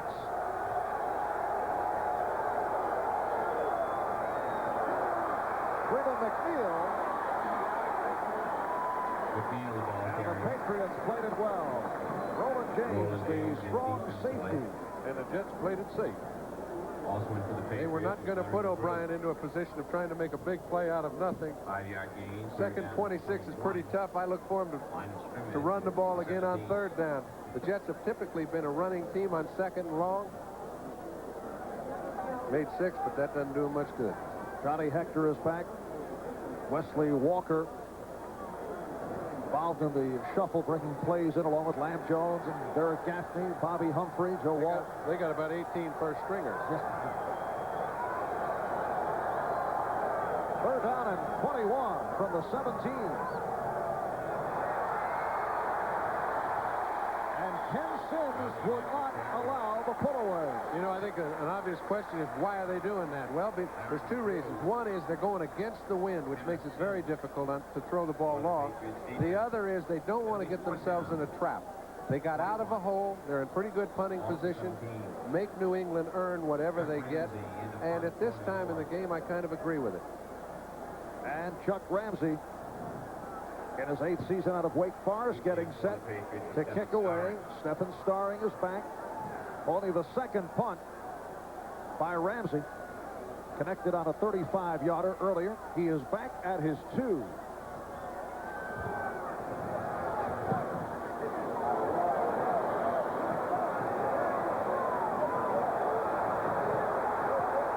And Starring hit down at the 47-yard line. Kick and punt returns, an area of concern for the Patriots. They have yet to break one this season, and with Irving Fryer out, Patriots forced to use Starring in that role. 34-yard punt and a 4-yard return. We'll be back after these messages. Marv Albert, John Brody from Foxborough, new Patriot head coach Raymond Berry. I think he's going to have to get a bigger sheet of paper. Get that little bitty card, that may not cover it. Taking over for Ron Meyer. Few Patriots shedding tears over the departure of Meyer. Meyer this past Thursday. Eason running into his own man. And shovels it for Lynn Dawson. That looked like a Jim Plunkett special, and I'm sure the people in New England are familiar with him. The tight end, Lynn Dawson, on that shovel pass. Here it is. You know, I think the most impressive thing amongst all these young quarterbacks, the second-year fellas in the league, the Easons and the Marinos, is how cool they are and how attentive they are to something happening. Now, that's something you might do in a basketball game, and Lynn Dawson made an awfully good catch. And picked up 9, 2nd and 1 from the 38. And it's Craig James pulling away, plus a penalty marker. Kirk Springs on the stop of James. Okay, a little second down and 1.5. It's going to come back. Pretty well designed play. Been looking for a chance to see Craig James get the ball and do something with it, and actually Pete Brock made an excellent block on the play. Holding, offense, number 66. When it's going bad, every time you make a good block, it's called back. Every time you make a good run, somebody's offside on the opposite end of the field. So now it's second down and 11. All right, a correction on that penalty. Chuck Heberling changing the number. It's the right guard, Ron Wooten, called for the hold. 2nd and 11 from midfield. And again to the ground for James. Good second effort. Lance Bell on the stop. Craig James, the rookie from SMU, who teamed with Eric Dickerson and played for Ron Meyer at SMU. He did that, but he's also playing for Raymond Berry pretty well. I've just been waiting to see him get a chance to carry the ball. It was a very well-designed play, and Eason likes to roll out. This was a little toss back. Brock led it perfectly. Right here, we pause briefly for station identification. This is the NBC television network. Back in Foxborough, as you can see, just shy of the first down, so the Patriots will have a 3rd and inches. Less than a yard on the 37th. Craig James, who just reeled off that run, jumped from the Washington Federals of the USFL to New England. He was plagued by injuries in Washington. Now Tony Collins returns to the backfield. There's James, number 32.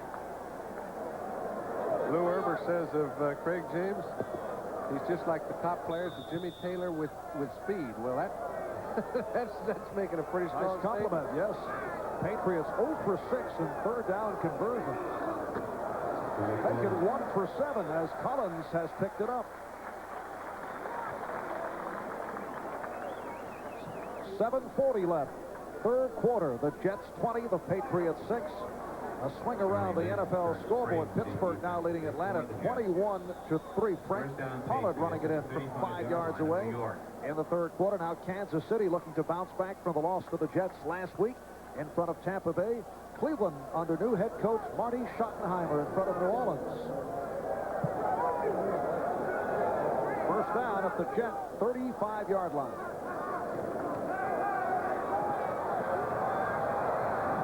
Eason on the swing for Dawson. Dawson to the 30.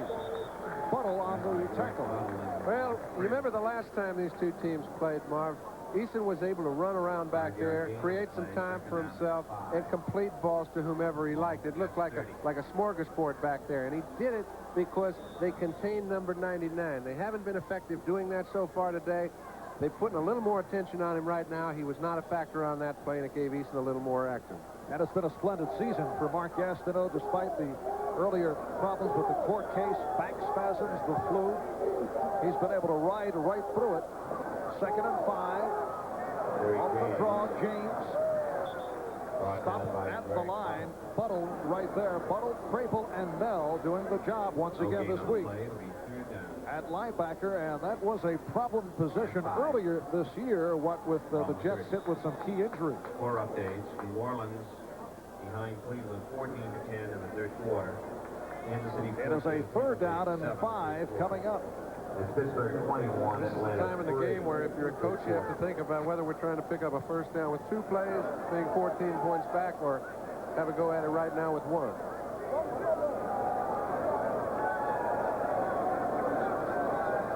He's got him wide open. But underthrows the intended receiver, Craig James. You couldn't have had a better play call that opened up more beautifully. Eason just underthrew him. Field goal attempt by I think he put down bad pass on that one. Yes. BP. Tony Albanocci. And the barefooted Tony Franklin, who is 2 for 2, this time attempting from 47 yards away. Earlier hit from 27 and from 20.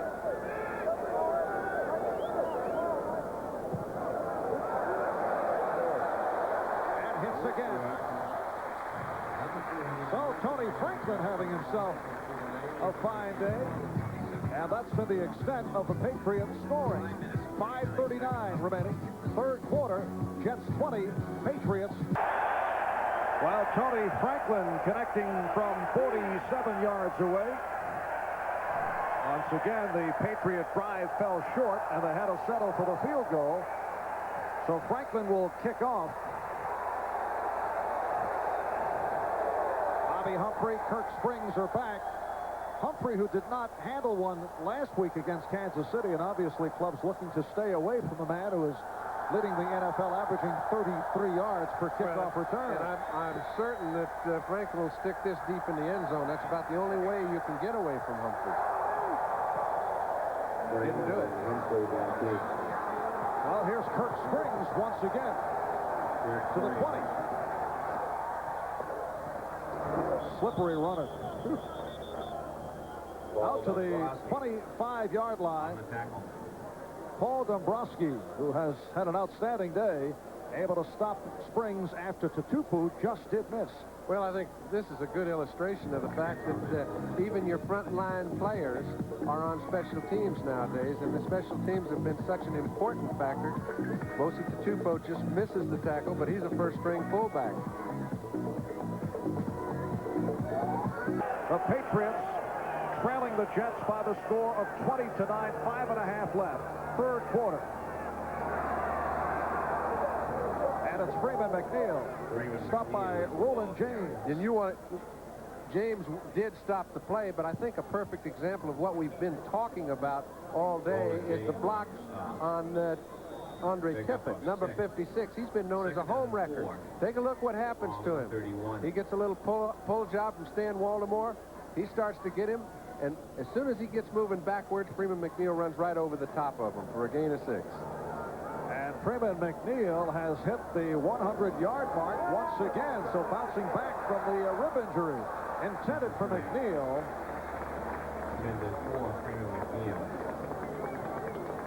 It'll be a 3rd down and 4 upcoming, and look at that stat. Patriots not able to get going on the ground. In fact, the longest run was moments ago by Craig James. This week's autograph photo in game day. Just under 5 left. 3rd quarter. Now McNeil to the sideline, and Johnny Hector has come on. That 100-yard stat featuring a 53-yard run by McNeil. And O'Brien on the run and punt. So he takes the hard hit. Number 50, it's Larry McGrew once again, the man who got to Pat Ryan in the first half. All right, now you can't expect him to be perfect, but number 7 had a chance to pick up the first down had he known exactly where it was. When he gets out, he thinks he's got it easily. McGrew knows where the first down is, just at that line, that yard stripe. Does not let him get there. That's going to give him the ball in a whole lot better field position. So the first down is picked up according to the officials. He picked it up. They spotted it at the 35-yard line. Okay, you saw the play. Did you ever see O'Brien get to that line? Did not look like it. No, he didn't. However, no measurement. And they marked his forward progress. Apparently, the feeling that he was pushed back. O'Brien going sideline and picks up 5 on the play. Wesley Walker on the reception. Claiborne making the stop for Walker, his first reception. Real good throw, but let's take another look at Ken O'Brien, because this could be a critical first down for the Jets to keep their momentum going. He looks like he's going to pick up the first down easily. He's got to get to the yard stripe that Larry McGrew hits him just before he gets there, and if he made it, I'm just at a very bad angle. I was going to mention it, but I'm not at a bad angle. 2nd and 5. And Steve Nelson on the stop of Freeman McNeil. Nelson, number 57. Tippett, Nelson, McGrew, and Blackman, the linebackers, and they have been dishing out some hard hits. Dallas in front of Indianapolis. Cowboys looking to make it 6-3. Kansas City maintaining the lead over Tampa Bay. Green Bay 35-9 over Detroit in the 3rd quarter. Finally starting to play a little defense. Dickey has thrown a couple here in the 3rd quarter. 3rd down and 3.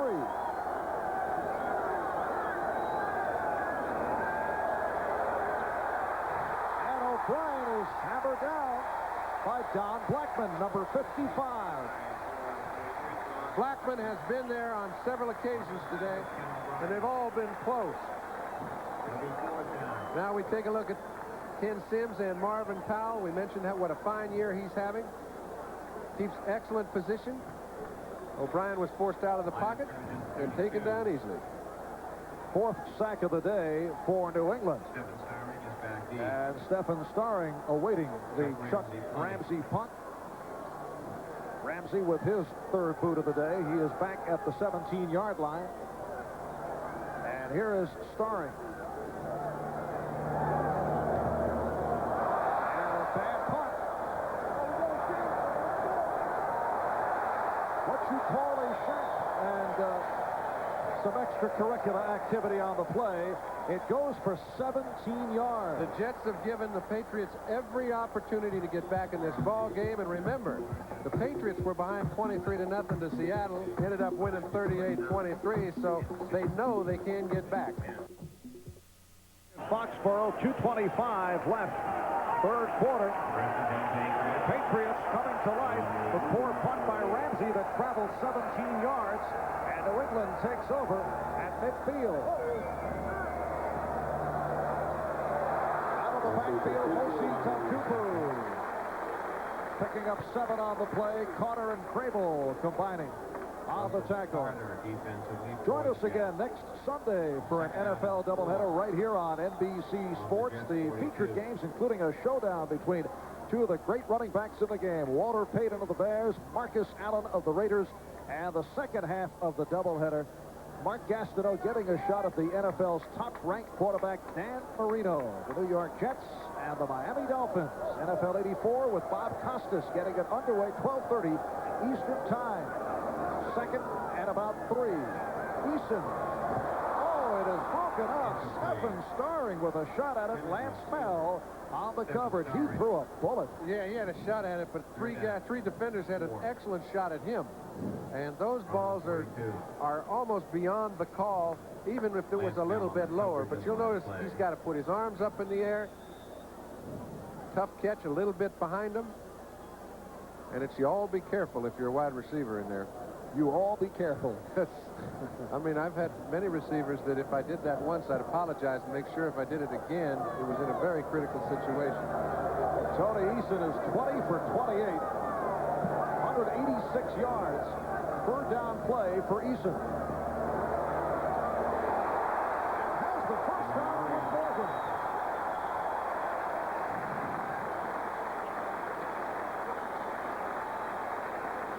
That was an extremely well-designed play. They tried to make sure they double-teamed Gastineau to give Eason a little chance to roll out. Now take a look at the secondary. They're back. They've been covering very well, man-to-man all over the field underneath with their defensive backs. But Morgan comes down, a little delay pattern on Johnny Lynn. He's easily outruns him. Starring gives him a little help, and they've got a 1st and 10. Third reception of the day for Stanley Morgan. Minute and a half left. This third quarter, first down at the Jet 25. Craig James. Oh, beautiful.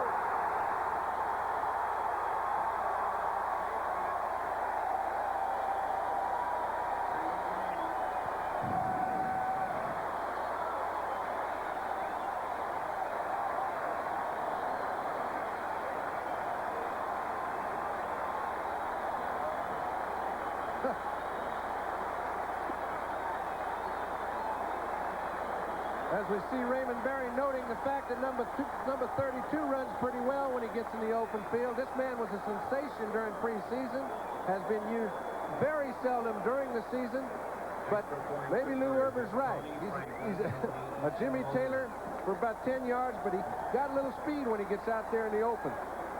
And it's his first touchdown in the National Football League. Craig James bringing the Patriots right back into it. Tony Franklin now moves the Patriots within 4. And almost a smile to the face of the new head coach. Well, listen, you can bet his mind's working very fast. I don't think he makes a lot of body movements on that sideline, but he looks like he's in pretty good control. And number 32 cuts back against the grain. All the pursuit overran the play. Excellent movement on his part. Gets back on his balance about the 15-yard line and just outruns the whole secondary to pull it within 4. Patriots right back in it off the 25-yard run by Craig James. And John, he's one of the few Patriots who had kind words for the departed coach Ron Meyer. He played for Meyer at SMU, although Meyer for a couple of weeks did not use James here. Well, that's just, they don't play him by personality or friendship. And again, it's Kirk Springs. To the 20 and flags thrown. A lot of them. It looked like a clip, and things are not going well for the Jets at this point. They are going to be with the wind, though, in a minute and 15 seconds. So, and you look back at the turn of events, and you have to point back to that tremendous punt by Luke Prestridge. Well, a week ago it gave him a good shot in the arm. Didn't get him over the hump. Hold it on the return. Number 49. First down. Normally you'd say, okay, it's the Jets' turn. They've got to get something going. But I think they're going to run 2 plays and try to get with the wind. If they do throw, I think it'll be short. Take a look at the bottom of your screen. That's a tackle. And it's 1st and 10 from the 8-yard line. Here's Freeman McNeil, stopped by Tom Blackman.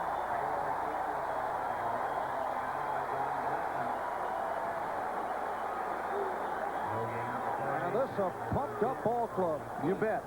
When you give it a team that looked to be out of the football game a chance to get back in it, and there were a few key plays that allowed them back in it, they're only 4 points down, have not made the most of their situations thus far. I think it's the Jets' turn to get themselves back on track. 2nd and 10 from the 8.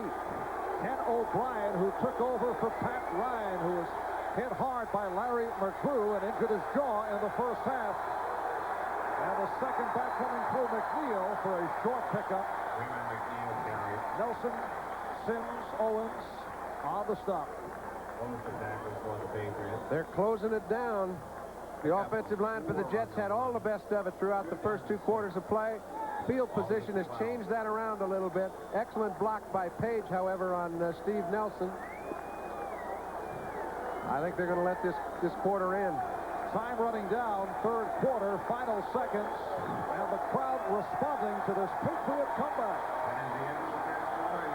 At the end of 3 quarters, Jets 20, Patriots 16. We'll be back after these messages from your local station. Head coach Joe Walton of the New York Jets. They led at halftime 20-6, but right now clinging to a 20-16 lead as we open up in the 4th quarter. And broken up. I think what you're seeing right now, Marv, is a replay of what happened in Buffalo when the Jets decided to go kick off, take the win in the 4th quarter as opposed to the 3rd after they had a team stuffed at halftime. And right now, we'll see if that win's going to be a big factor because they've got a home crowd against them. They've got a team that's only 4 points down. This better be a good punt. Stephen Starring awaiting the Chuck Ramsey punt. His last punt, that 17-yarder, and it cost.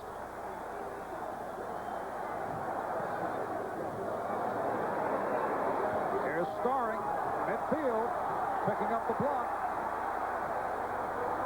Returns to the 46-yard line, a 41-yard punt, 7-yard return. And the Patriots take over as we get underway in this 4th quarter. The Jets up 20-16. We'll be right back. 89 yards last week. The 82, as you just saw. Rich Cavarillo waiting in the wings. Yet Prestridge has been superb the last couple of weeks. Patriots first down from the 45. And Eason fires deep. The coverage by Russell Carter. Stanley Morgan, the intended receiver. Excellent pass protection. The play of the offensive line for New England has picked up drastically in the last quarter. And now that they're back in the ball game, everybody has to suck it up and do their job. Take a look. Everybody's man on man. Look, number 99 is not getting away from Haley this time. Eason throws the ball a little bit under. Carter, good coverage. 2nd 10. From the 45-yard line, Holloway and Haley at the tackles. Morris Wooten at the guards. Brock is the center. Cedric Jones in motion. The shuttle. Mosi Tatupu.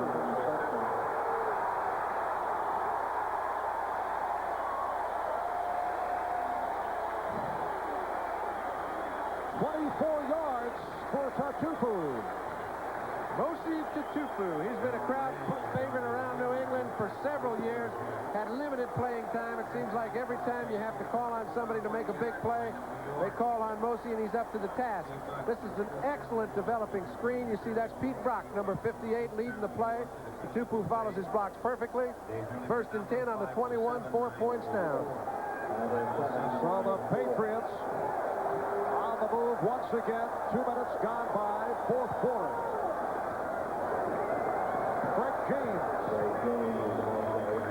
who scored on a 25-yard touchdown run just moments ago. In fact, that 25-yard run equaled the high for the season for the Patriots. Eason had run for 25. And it also was more than the Patriots picked up in the first half rushing the ball. Second down and 7. Dallas over Indianapolis now 19-0 in the fourth quarter as Septian is hit from 19 yards away. Chicago leading Minnesota in the second. Second and 7. And again the sprint for James. Running well. Darrell Ray, the free safety on the stop, along with Tom Baldwin. It is close to the first down marker. It's the really top backs, and Craig James has shown me that he can get away from one defender. And when you get a one-on-one situation with a linebacker and a back that weighs 225 that can move, you want to get him the ball in that area as often as you can. That was a 1-yard play that turned into a 7-yarder. Those are big. Third at about 1.5 yards from the 12. They're packed in tight. Going outside is James. And has the first down. Run out by Johnny Lynn.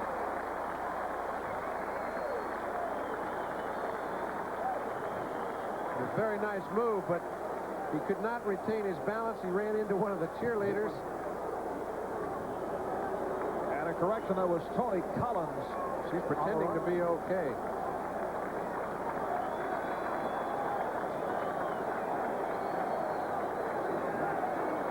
There's Collins. First down.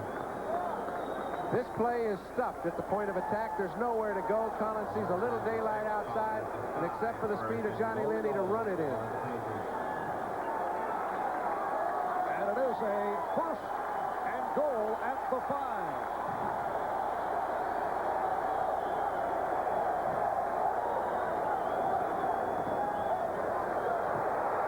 Eason saw the opening. Stanley Morgan for a touchdown. You know what that was, Marv? That was in the grass. If that was in the grass, I'll knit him a watch. And that's a problem. And it's a judgment call for the officials. It's one of so many that they have to make. Tony Eason was all over the official as, although he completed the pass, the in-the-grass call was made. Another good break for the Jets. And, you know, we talk about penalties, and there are 2 more or 3 more per game than there have been throughout the history of this NFL. And it's those judgment calls that really get the fans higher up. I just as soon, and I don't think it protects the quarterback either. You see, Gastineau's barely got a hold of his arm. He doesn't have any more control than Eason has. Tough call. I think it's a wrong one. And it is a second and goal from the 12. Here's Eason on the run. Down to the 6.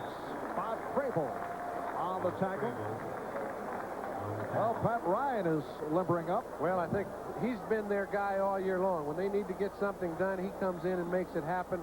How many times throughout the year has he come down from being behind, as the Jets were behind in all their ball games except for last week? And he has shown that he is the type of person that can rally a group when they need it. And I think if he can play, he better get going. Ken O'Brien looked sharp when he first took over in the first half, but not able to do much in the second half. No field position, and they didn't elect to throw. Third and goal from the 5. Eason throws. Touchdown.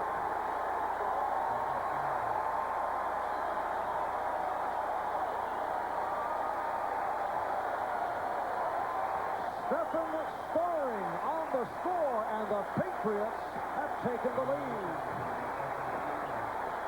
All right, we've got the man who just received the ball, makes a good play, gets into the end zone so that he can come back on it. Eason made a perfect throw. They now take a 2-point lead, threatening to make it 3. Look at Eason move around in the pocket. He wants to go to the left. He can't do it. Got enough room to step up. Straight fire. So the Patriots, who are trailing at the half 20-6, have overtaken the Jets. And with 10 minutes, 53 seconds remaining, fourth quarter, the Patriots lead the Jets by the score of 23-20. By by the Patriots. Now lead the Jets 23-20. You've been making a lot out of that win situation, the decision by the Jets. Well, I think Joe did the same thing against Buffalo. I personally feel if you have somebody down, you better stay after him, because if you allow the momentum to shift, wind or no wind, in your favor during the fourth quarter, it makes it all very tough. You've got the home crowd against you, and obviously Joe Walton doesn't agree, but now we'll see if they can move the ball in the fourth, finding themselves behind. And Tony Franklin teeing it up.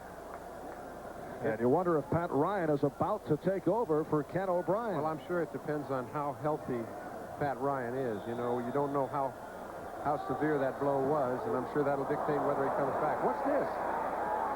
That's a strange one. And Tony Page, one of the up men, fielding it. It details the severity of the wind is what it does. Page called a fair catch. Bright. All right, here is Pat Ryan. Joseph Gasparini from Springfield. Moving back on, a look at the wind factor here in this fourth quarter. So Ken O'Brien back to the bench. Pat Ryan, who took a real solid lick from Larry McGrew in the first half, is back on the scene. First down at the 35-yard line. Freeman McNeil. Stopped by Tim Sims and Larry McGrew. Tell you what, you've got a wild bunch out there in red and white right now. I don't care whether they're with the wind or what. They think they're going with it. And we'll swing you around the NFL scoreboard. Catch you up. St. Louis now in front of Philadelphia by 17. Kansas City by 1 over Tampa Bay. Cincinnati leading Houston. Green Bay running away from Detroit. And there's Cleveland looking for win number 1 under Marty Schottenheimer. Second down and 8 at the 38-yard line. And here's Ryan heaving one downfield. Intended for Johnny Lamb-Jones. And that's the first ball they've thrown more than 15 yards down the field all day. Their game plan was to control the ball, and you can do that when you have a Freeman McNeil with short passes and a good running game. But right now, the defensive front seven for the Patriots is playing so well. They're starting to dominate the line of scrimmage, as the Jets did early. They're going to have to find a few tricks. They've got a few plays left, as we see Rod Russ, the man that was fired, rehired, and right now ahead. 5 minutes gone by, fourth quarter. And Ryan given the time. Well, he had the first down, did Wesley Walker, but off the circle route. Let's see, unless they are going to spot it. Nope, he lost it. Well, you see Joe scratching his head, but it's a very hard thing for Walker, even though he knows where the first down mark is. Watch, he's got to come back on this ball. And obviously it's nice to have the first down, but he doesn't want somebody picking it off. He comes back to get the ball, tries to get around. It's a natural reaction to try and get around Nelson. Didn't work for him. So the punt unit is on, and here's Chuck Ramsey for the 5th time today. Stephen Starring back at his 20-yard line. A quickie series for the Jets. This Patriot defensive unit on fire. Good punt by Ramsey. Starring to the 15. And a flag throw. Guy Bingham on the stop, 46-yard punt, 11-yard return. And let's check out the penalty.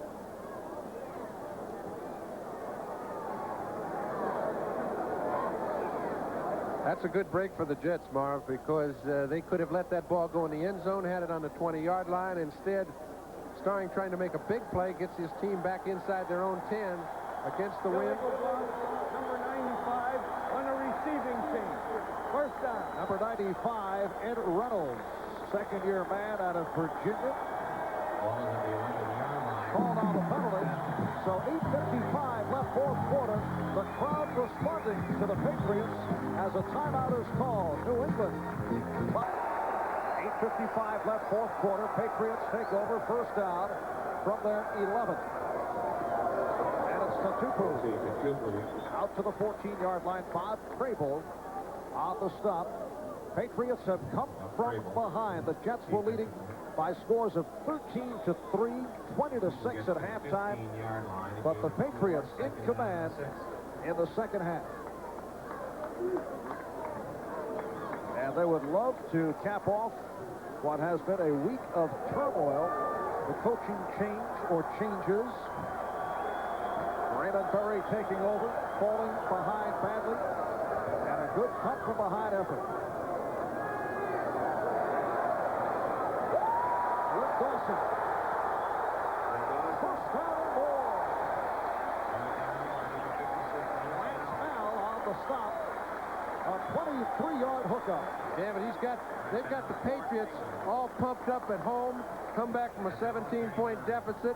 If things were ever up against the wall for the Jets, they are right now. They've come out from inside their own 10-yard line. There's 8:08 left to play. The offensive line's starting to play an awful lot better for New England. Look at Brock. Secondary help on Gastineau keeps him off Eason. Two different teams. Sixth catch of the day by Dawson. Craig James now, the lone deep back. First down at the 39.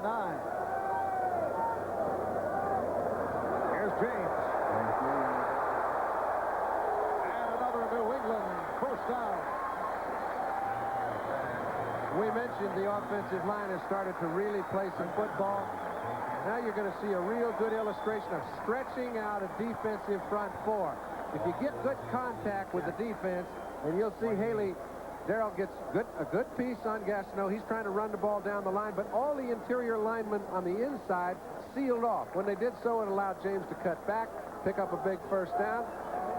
They're doing it at will right now. James has carried the ball 5 times for 50 yards. First down at midfield. And again, the quick opener for James. Lance Bell on the stop. 7 minutes, 15 seconds remaining. In this fourth quarter, the Patriots with a record of 5-3. They have beaten the Bills, the Seahawks, the Jets, the Browns, the Bengals.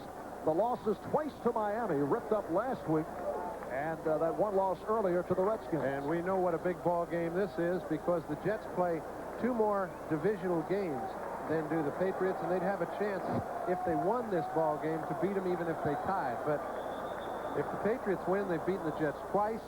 They're tied in the standings, and the Patriots would be on a run. And particularly looking down the road, should the Patriots and the Jets finish in a tie and looking to the wild card spot, Patriot win here today would mean a sweep of the season series. A timeout called. When we resume, it'll be 2nd and 7 from the 46. Marv Albert with John Brody. 6:45 remaining fourth quarter. That is Pat Ryan and Freeman McNeil just waiting to get the ball back. You cannot score without it, and right now the Patriots are not about to give it up. 2nd down and 7. Play action. Eason chased by Mel and Gastineau, and tripped up by Gastineau. I mean to tell you, Gastineau picked up about 4 yards on Eason. It used to be where quarterbacks could outrun all the defensive linemen. Now there are very few of them can outrun any. From the 41. This man is something, about 265 to 70 pounds. He gives it a go from the time the opening whistle blows till the last one sounds. Here he gets rid of Darrell Haley late. Eason steps up. Now let's see who wins this foot race. There's nobody downfield to handle Eason. If he gets by 99, he does not. It is 3rd and 2. And the pattern for Gastineau has been that he seems to come on stronger as the game progresses. 3rd down play from the 41. 3rd and 3. James for the first down and more. Inside the 30. Stopped by Johnny Lynn. And he has been a major factor. He is so good at reading what's going on downfield. When you have some backs just have the knack for looking at a secondary, looking at the positions of players defensively, making the right move instinctively. He certainly seems to have that at 230 pounds with his speed. I think you're going to see an awful lot more of him. Craig James had a knee problem, suffered during preseason. It did set him back earlier, and then did not get the playing time. First down for the Patriots from the 30. And again, James picks his way. Tell you what, he looks a little bit like Eric Dickerson, the way he's jumping around inside blocks and running through arm tackles. He's been a pretty good secret. And it was a nice backfield at SMU with James and Eric Dickerson combining. The one thing I never quite understood is how come they didn't play them both at the same time. I know they had that position very well manned, but ask Ron Meyer. I'll file that. 2nd down and 2 at the 21. And here he is again.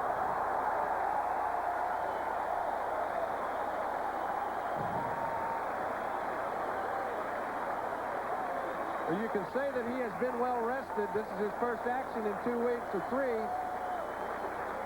He doesn't look too tired either. When you're running as free as he's running, it's just find the space in the secondary, pick up as many more as you can. He's come off the field, and I think the people in Foxborough sum it up pretty well. 25 of the 77 yards on that touchdown run. And he has now set up 1st and goal from the 7. And Mosi Tatupu has come on, replacing James. And this is Tatupu inside the 5. Yeah, but real good offensive line contact. Brian Holloway made a pass. 3 yards is a long way down there inside the 10. And again, as we sit and look at all of Mosi's fans, Mosi's Mooses, they call them, right down there by the end zone. Only 3 minutes and 10 seconds left in this ball game. They've had it for the last 5. If they score here, it's lights out. Well, the Patriots could not do it on the ground in the first half, and they are shredding the Jets at this point.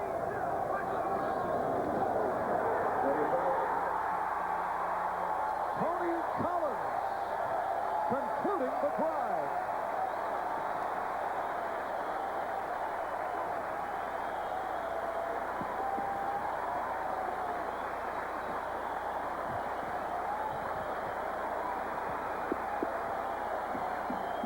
If they had any more backs on the bench, they'd have probably used them, Marv. But they used everybody that ever carries the ball in the state of New England on this drive. James took it 4 or 5 times. Tatupu down inside the 10. This is Tony Collins with an outstanding move to get free and into the end zone, and they take a 9 going on a 10-point lead, coming back from 20 to 3. And Tony Franklin looking for point number 30.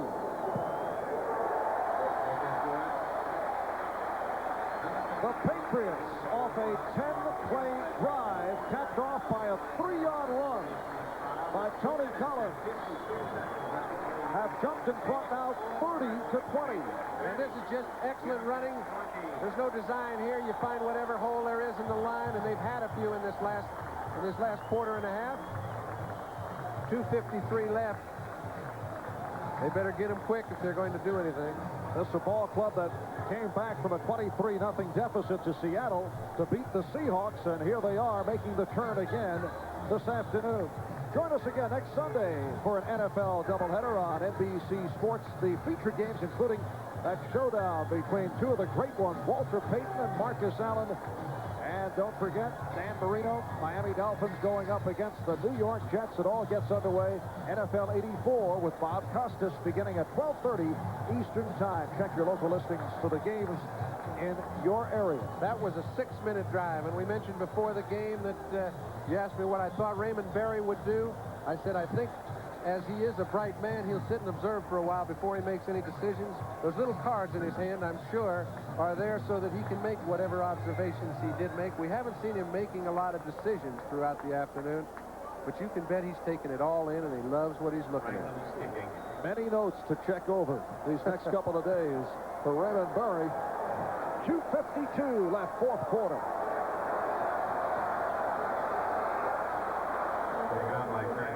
Springs across the 35. Ronnie Lippett on the stop, and the Patriots have succeeded in keeping it away from the dangerous Bob Humphrey. So Ken O'Brien remains on the sideline, and Pat Ryan who took that hard hit earlier and was put out of action, continues, returned during the course of the Jets' last series.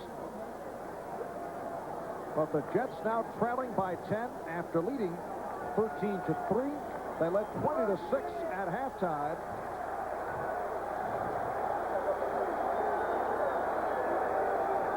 First down from the 36. A bullet thrown by Ryan. Penalty flag down, intended for Lamb Jones, and a marker thrown. Penalty marker down to 49. It's against New England.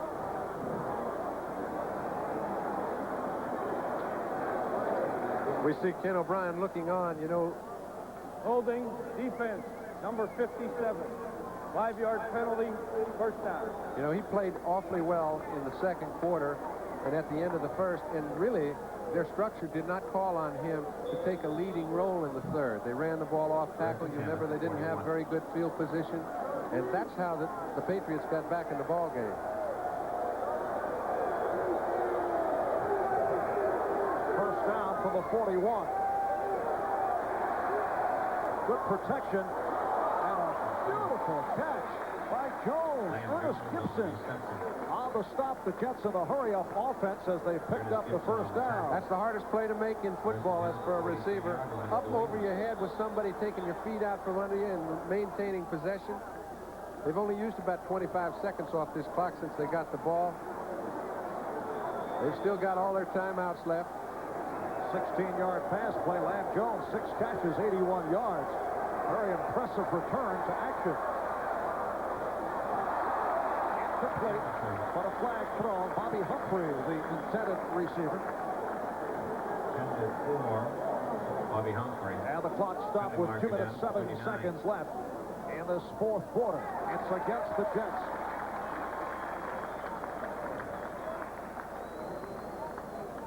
I would think they'd decline it.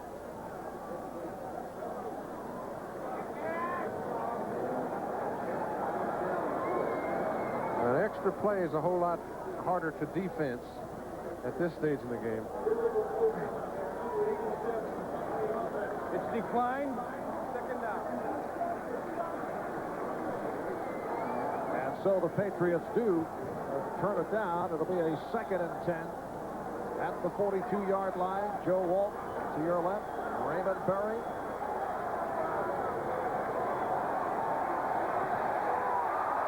Ryan able to duck out of trouble and complete for the first down at the 31 to the tight end, Mickey Schuler. He throws with people in his face as well as anybody in the game. You cannot ruffle the man. Don Blackman defensively. He does not feel beat, and thus he isn't. And the official timeout, apparently they're having some difficulties with the clock. It should be about 2 minutes remaining, and now they have reset it. So the timeout with the Patriots leading the Jets by the score of 30-20. 2 minutes left. New England Patriots with a 10-point lead, 30-20 off the turnaround in the second half. The Jets first and 10 down at the 31-yard line. They have to score fast, and they have to get the ball back for any chance. Next Sunday, the Jets are home for Miami. Next Sunday, New England will play at Denver and then home for Buffalo. That's Schuler in motion. And it is picked off.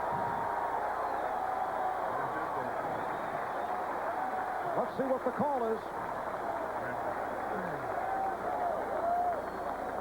Steve Nelson was around the ball.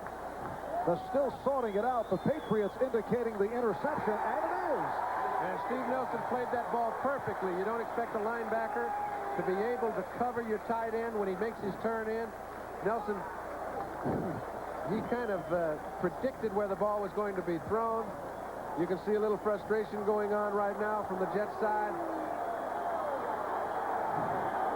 And they're going at each other right now. I think you can. This illustrates the importance of the ball game. Both teams know how important it is in their standings, and I think all realistic opportunity for the Jets to win this game is about over.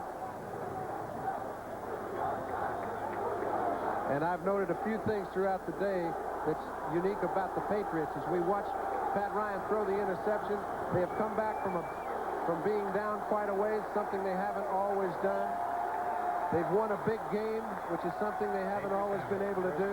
And Craig James has come on, and I think will be a very integral part of this group. Roland James and Steve Nelson applying the coverage on Mickey Schuler, and Nelson was able to come up with the interception. So for Steve Nelson, his first intercept of the season. And it stops the Jet drive. Osi Tatupu with 1:50 remaining. Marv Albert, John Brody, Sullivan Stadium in Foxborough. And the New England Patriots leading the New York Jets in a come-from-behind effort for the new head coach, Raymond Berry. The executive producer of NBC Sports is Michael Weissman. Coordinating producer Ted Nathanson. Today's game produced by Peter Rolfe. Directed by John Gonzalez. Technical director Steve Semino. And associate director Dave Hoffman. You'll notice that Gonzo has been over there on Raymond Berry throughout the afternoon, and he hasn't changed expression. When they were down by 17, he had this very same pose, arms folded, eyes attentive on the football field. You know, there are some guys you just expect good things to happen to, and I think Raymond Berry is one of those. And Joe has had a tough go. He's got off to a good lead in a very big ball game. Maybe he tucked it under his arm a little bit in the third quarter, even though they were against the wind. Pats were able to get back, and then it was all downhill. Now you look back to last week's Jet victory over Kansas City. There were several Jet players who felt that complacency set in after the Jets moved in front. 21-0. That's Craig James on the carry. In fact, Joe Fields tried to spark the ball club on the sideline. He felt the Jets let down after the that might have been. That's something you can only really tell amongst your own group. But we take a look at the Patriots' schedule for the next 5 games. All those teams, I think they match up well against and should be able to beat. Timeout has been called. The Jets now down to 1 timeout remaining. And on the other side of the coin, Marv, those two little figures in white show a team that's 8-0 at this point. It doesn't look as if anybody's even in a position to give them a real competitive go. So it's uphill for the Jets. I'd like to thank our spotters today, Joe Foresky, Ron Hobson, statisticians Danny Green, and Bill George. We are down to 1:39 remaining in the fourth quarter. The Patriots doing it in the second half. 47-yard field goal by Tony Franklin cut it to 20-9. Late third quarter, Craig James, who has been magnificent, reeling off the 25-yard run for the score, cutting it to 20-16. And then it was Eason to Stephen Starring, 5-yard touchdown, a 23-20 New England lead. And then Collins capping off a drive with a 4-yard run to extend the score to 30-20. And the Patriots just looking to run it out. Here's James. Barry Bennett on the stop. And the clock is stopped with 1:31 remaining. All right, now it's down to the point where, as we see Ray Berry standing there in his similar pose, they have to get the ball and score it quick, get an onside kick, because they have no timeouts left. If the Patriots ever get the ball back before they give up 10 points, it's history. So the final timeout being used right here. The Jets are their way to dropping to 6-3. The Patriots on their way to a 6-up, 3-down record and to a sweep of the season series from the Jets. They played offensively against the Jets both times extremely well.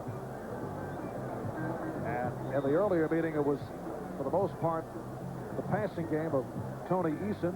In the first half here, running game was quiet. Came alive, though, second half. Second half, the offensive line got off its duff and started moving people around.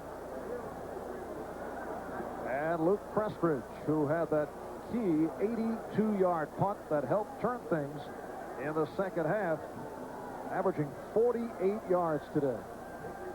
This is fifth punt. Big rush. And good hang time. Fair catch. 41-yard punt. And Kirk Springs had a call for it at midfield with a minute and 24 remaining in the fourth quarter. And handshakes to that man, Luke Prestridge. Had a terrific day. Pat Ryan, who still may be suffering with a... Well, you know he's hurting, and he's going to be hurting tomorrow, but the scoreboard's what really is of concern. And on the Sports World scoreboard next Saturday, San Juan, Puerto Rico will be the setting. WBC lightweight champion Edwin Rosario going against the top contender Jose Luis Ramirez. That'll be next Saturday starting 4:30 Eastern time. The dump off for Johnny Hector took the hit. Andre Tippett, the man dishing it out. Second out of 9 from midfield. And with no timeouts remaining, the Jets in the hurry up. We're down to 1 minute left, fourth quarter. Sideline just looking to stop the clock. Incomplete. That's a hard thing to do without timeouts. Tony Eason, Third down to 9. who had another Midfield. solid afternoon. Second year out of Illinois. He made his first pro start against the Jets last year, replacing the injured Steve Grogan. Had a rough time and has done it this season against the Jets in both ball games. Made his mark earlier in bringing the Patriots from way back for the victory against Seattle. Well, Herber has given him so much to work with right now in the play selections and the sort of plays they execute. Last year, he did not. And that is ruled complete. First down for the Jets. But the clock is running. As Craig James all smiles, which is understandable. Down to 40 seconds. Aaron Rule making the defensive play. First and 10 from the 37. First down from the 37. And it's intercepted. Roland James coming up with his second interception of the season. Making the interception. 28 seconds remaining. Roland James in his fifth season out of Tennessee. One of New England's most consistent defensive players, picking off Pat Ryan. Well, you know, this is a very tough loss for the Jets, knowing that they could separate themselves 2 games from the Patriots if they had a win, got off to an early start, could not get the job finished. But for the Patriots, it gives them, I think, a stimulant to carry them on through the rest of the year. And although this is the capper, the interception by Nelson about 5 minutes ago was the one that really put it on ice.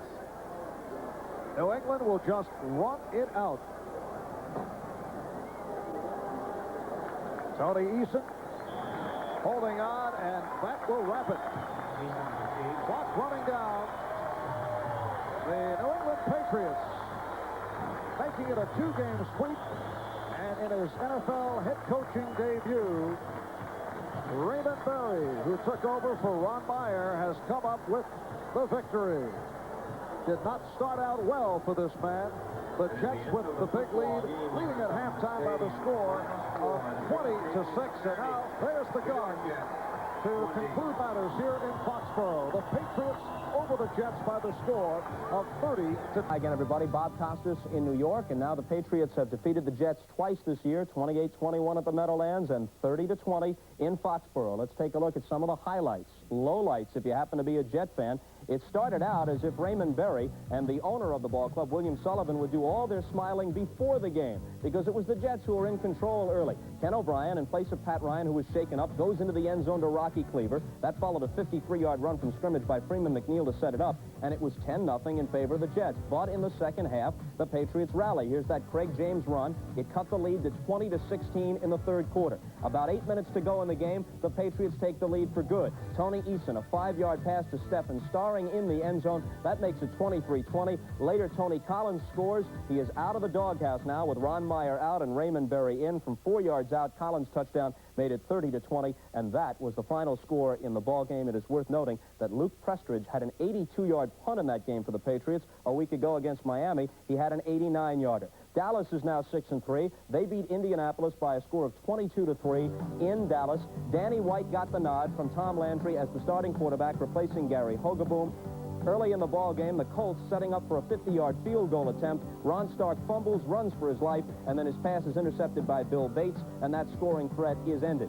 Danny White threw 2 touchdown passes in the first half for Dallas. This is the first of them. 38 yards to Tony Hill. For Hill, his first touchdown of the 1984 season. Later, White went 5 yards to Doug Cosby. They led 13-0 at halftime. Raphael Septien kicked 3 field goals in the second half for Dallas. They win it 22-3, and Tony Dorsett gained better than 100 yards for the first time since December of 1983, covering 11 games. Chicago beats Minnesota. The score there is 16-7. Walter Payton passes the 1,000-yard mark for the season. There's Mike Ditka, the head coach of the Bears, who are now 6-3. Jim McMahon, second quarter, with a touchdown pass to Dennis McKinnon. It covers 18 yards and makes it 13-0 Chicago. But the Bears' pass rush was the story of the day. Archie Manning is sacked here by Todd Bell. Chicago had a club record 10 sacks for the afternoon as they beat Minnesota 16-7. By the way, Peyton ties Franco Harris. This is his 8th 1,000-yard season. That's an NFL record. Pittsburgh is in front of Atlanta. Make that a final score. Pittsburgh wins it by a score of 35-10. Mark Malone threw 3 touchdown passes, 2 of them to the veteran John Stallworth. Pittsburgh leads the AFC Central with their record of 5-4, and Atlanta with the loss is 3-6. Ahmad, you had your eye on that game between the Jets and the Patriots. Your impression? I was sort of pulling for the Jets. You know, they started off extremely strong, and they were leading 20-6 at halftime, but that's where they quit, and that's when New England came back strong. You know, when you play on a team and a coach gets fired, either you can say, that's it for the season, we'll wait till next year, or you can get fired up because a weight has been lifted off you. You can go out and play good football, and that's exactly what New England did. If we can assume, and it's a big assumption, but I don't think an unreasonable one, that Miami is going to be the winner in the AFC East, then you look at teams like New England and the Jets. They are really going to be in a fight for those wild card positions. So many good teams in the AFC West that'll be battling for it. It's going to come down to the last weekend, looks like. It was a big loss for the Jets because they got swept by New England. But the thing about professional football is you don't have time to worry about yesterday. They got Miami next week. And this would have been a game the Jets would have loved to have won to keep that momentum going, to come in at 7-2 against Miami. Now they've got to shake off this defeat and then think about the Dolphins. It's going to be tough. You have it right, Bobby. They've got to shake it up, and they've got to start tomorrow thinking about Miami. All right, Ahmad, we thank you very much. Now stay with us. There are more scores and highlights to give you, and we'll do it as the Budweiser NFL Report continues right after these messages. No club record. 34-14 the final up in Philadelphia. Tampa Bay and Kansas City, 24-13 is the score. 24-20 now as the Buccaneers have scored. That is the score late in the fourth quarter at Arrowhead Stadium. One problem for John McKay has been the Buccaneers' performance on the road. They've lost all 4 road games this year and 15 of their last 17 away from Tampa Stadium, but they're making it close. Bill Kinney's 27-yard touchdown pass to Henry Marshall in the fourth quarter is the difference in that ball game. Cincinnati and Houston, the problems continue for the Oilers. The Bengals' offense has struggled, so today Sam White went back to his veteran as Ken Anderson started at quarterback. Anderson moved the club, but Larry Kennebrew put it in the end zone. He put it in 4 times. This one gave the Bengals the lead, 14-7. Here was the turning point, though. Third quarter, 4th and 7. Oilers trying to keep their drive alive, but Warren Moon is sacked by a Ross Browner. Then the Bengals began to take control. Here's a Larry Kennebrew touchdown, 1 of 4 on the day, as we said. A pass from Ken Anderson, 31-13. The Bengals go to 3-6. Houston falls to 0-9. This is a final now. Green Bay over Detroit, 41-9. Lynn Dickey had a spectacular day, at one point completing 9 consecutive passes. The Packers snapped their 7-game losing streak. The Lions have problems now on offense, obviously, without Billy Sims. Dickey threw 4 touchdown passes. New Orleans and Cleveland, 16-14 the final. It was the coaching debut, the head coaching debut of Marty Stottenheimer. But he struggled. At least he watched his club struggle. The Saints scored first. Richard Todd, a 2-yard touchdown pass to Hokie Gajan, but the Browns came right back. Paul McDonald, a 5-yard touchdown pass to Ozzie Newsome. It was 7-7. Then Cleveland took the lead. Paul McDonald again to Ozzie Newsome, a touchdown pass of 6 yards. But then with 6 seconds left, Morton Anderson lines up a 53-yard field goal. It is good as you see the clock running out. 16-14 Saints the final. New Orleans now 4-5. The Browns go to 1-8, and that is a problem that Sam Rutigliano had as the Browns lost 4 straight by a total of 12 points. Was that phone call for you? No. As a matter of fact, Bill, it was for you. Oh, I don't know how many times I've had to tell you, no personal calls in the studio. I mean, the man is just out of control, ladies and gentlemen. There's no other explanation, and we'll continue in just a moment.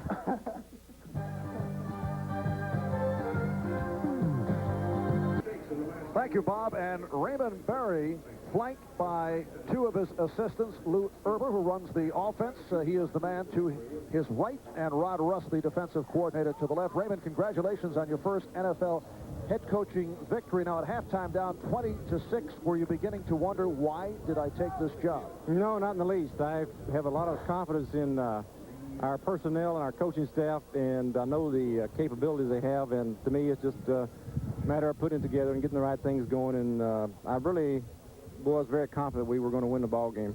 Anything in particular that was said to the team at halftime? No, I don't think we said anything. They ate their oranges, drank a little water, and got, instructions from Rod Rust on the defense and Lou Erber on the offense. These 2 men have done a tremendous job here today. And the defense certainly came alive in the second half, along with the running game, which could not get going in that first half. Yeah, when you got good players, it's just a matter of time. Keep running them, and they're going to break it, and they did. I was expecting to happen, and I know that we had good balance, really. And the defense snuffed them out when they had to, and the offense moved the ball when they had to. I'll tell you, I hate to mention people. There's so darn many people here in this ball game today that did a tremendous job. I started naming them. I know I'd leave out somebody. As you look back to this ball game, any particular turning point? We were talking about that 82-yard punt by Luke Prestridge. Anything that sticks out in your mind? Well, I'll tell you, I got a lot of notes in there about turning points, and I had a little black star by a bunch of them, and I know there must be about 8 or 10 of them in that game. I wish I could have straightened it all out. There were so many big plays today. I know that particular play you pointed out, obviously, was a tremendous lift for us, and it seemed like, I don't know, the fans got with us and everything happened, I guess, about that time. But from that point on, from my memory, hey, it was a lot of momentum going our way. Raymond, thank you very much, and again, congratulations. All right, thank you. Raymond Berry, the new head coach of the New England Patriots. Marv Albert from Foxborough.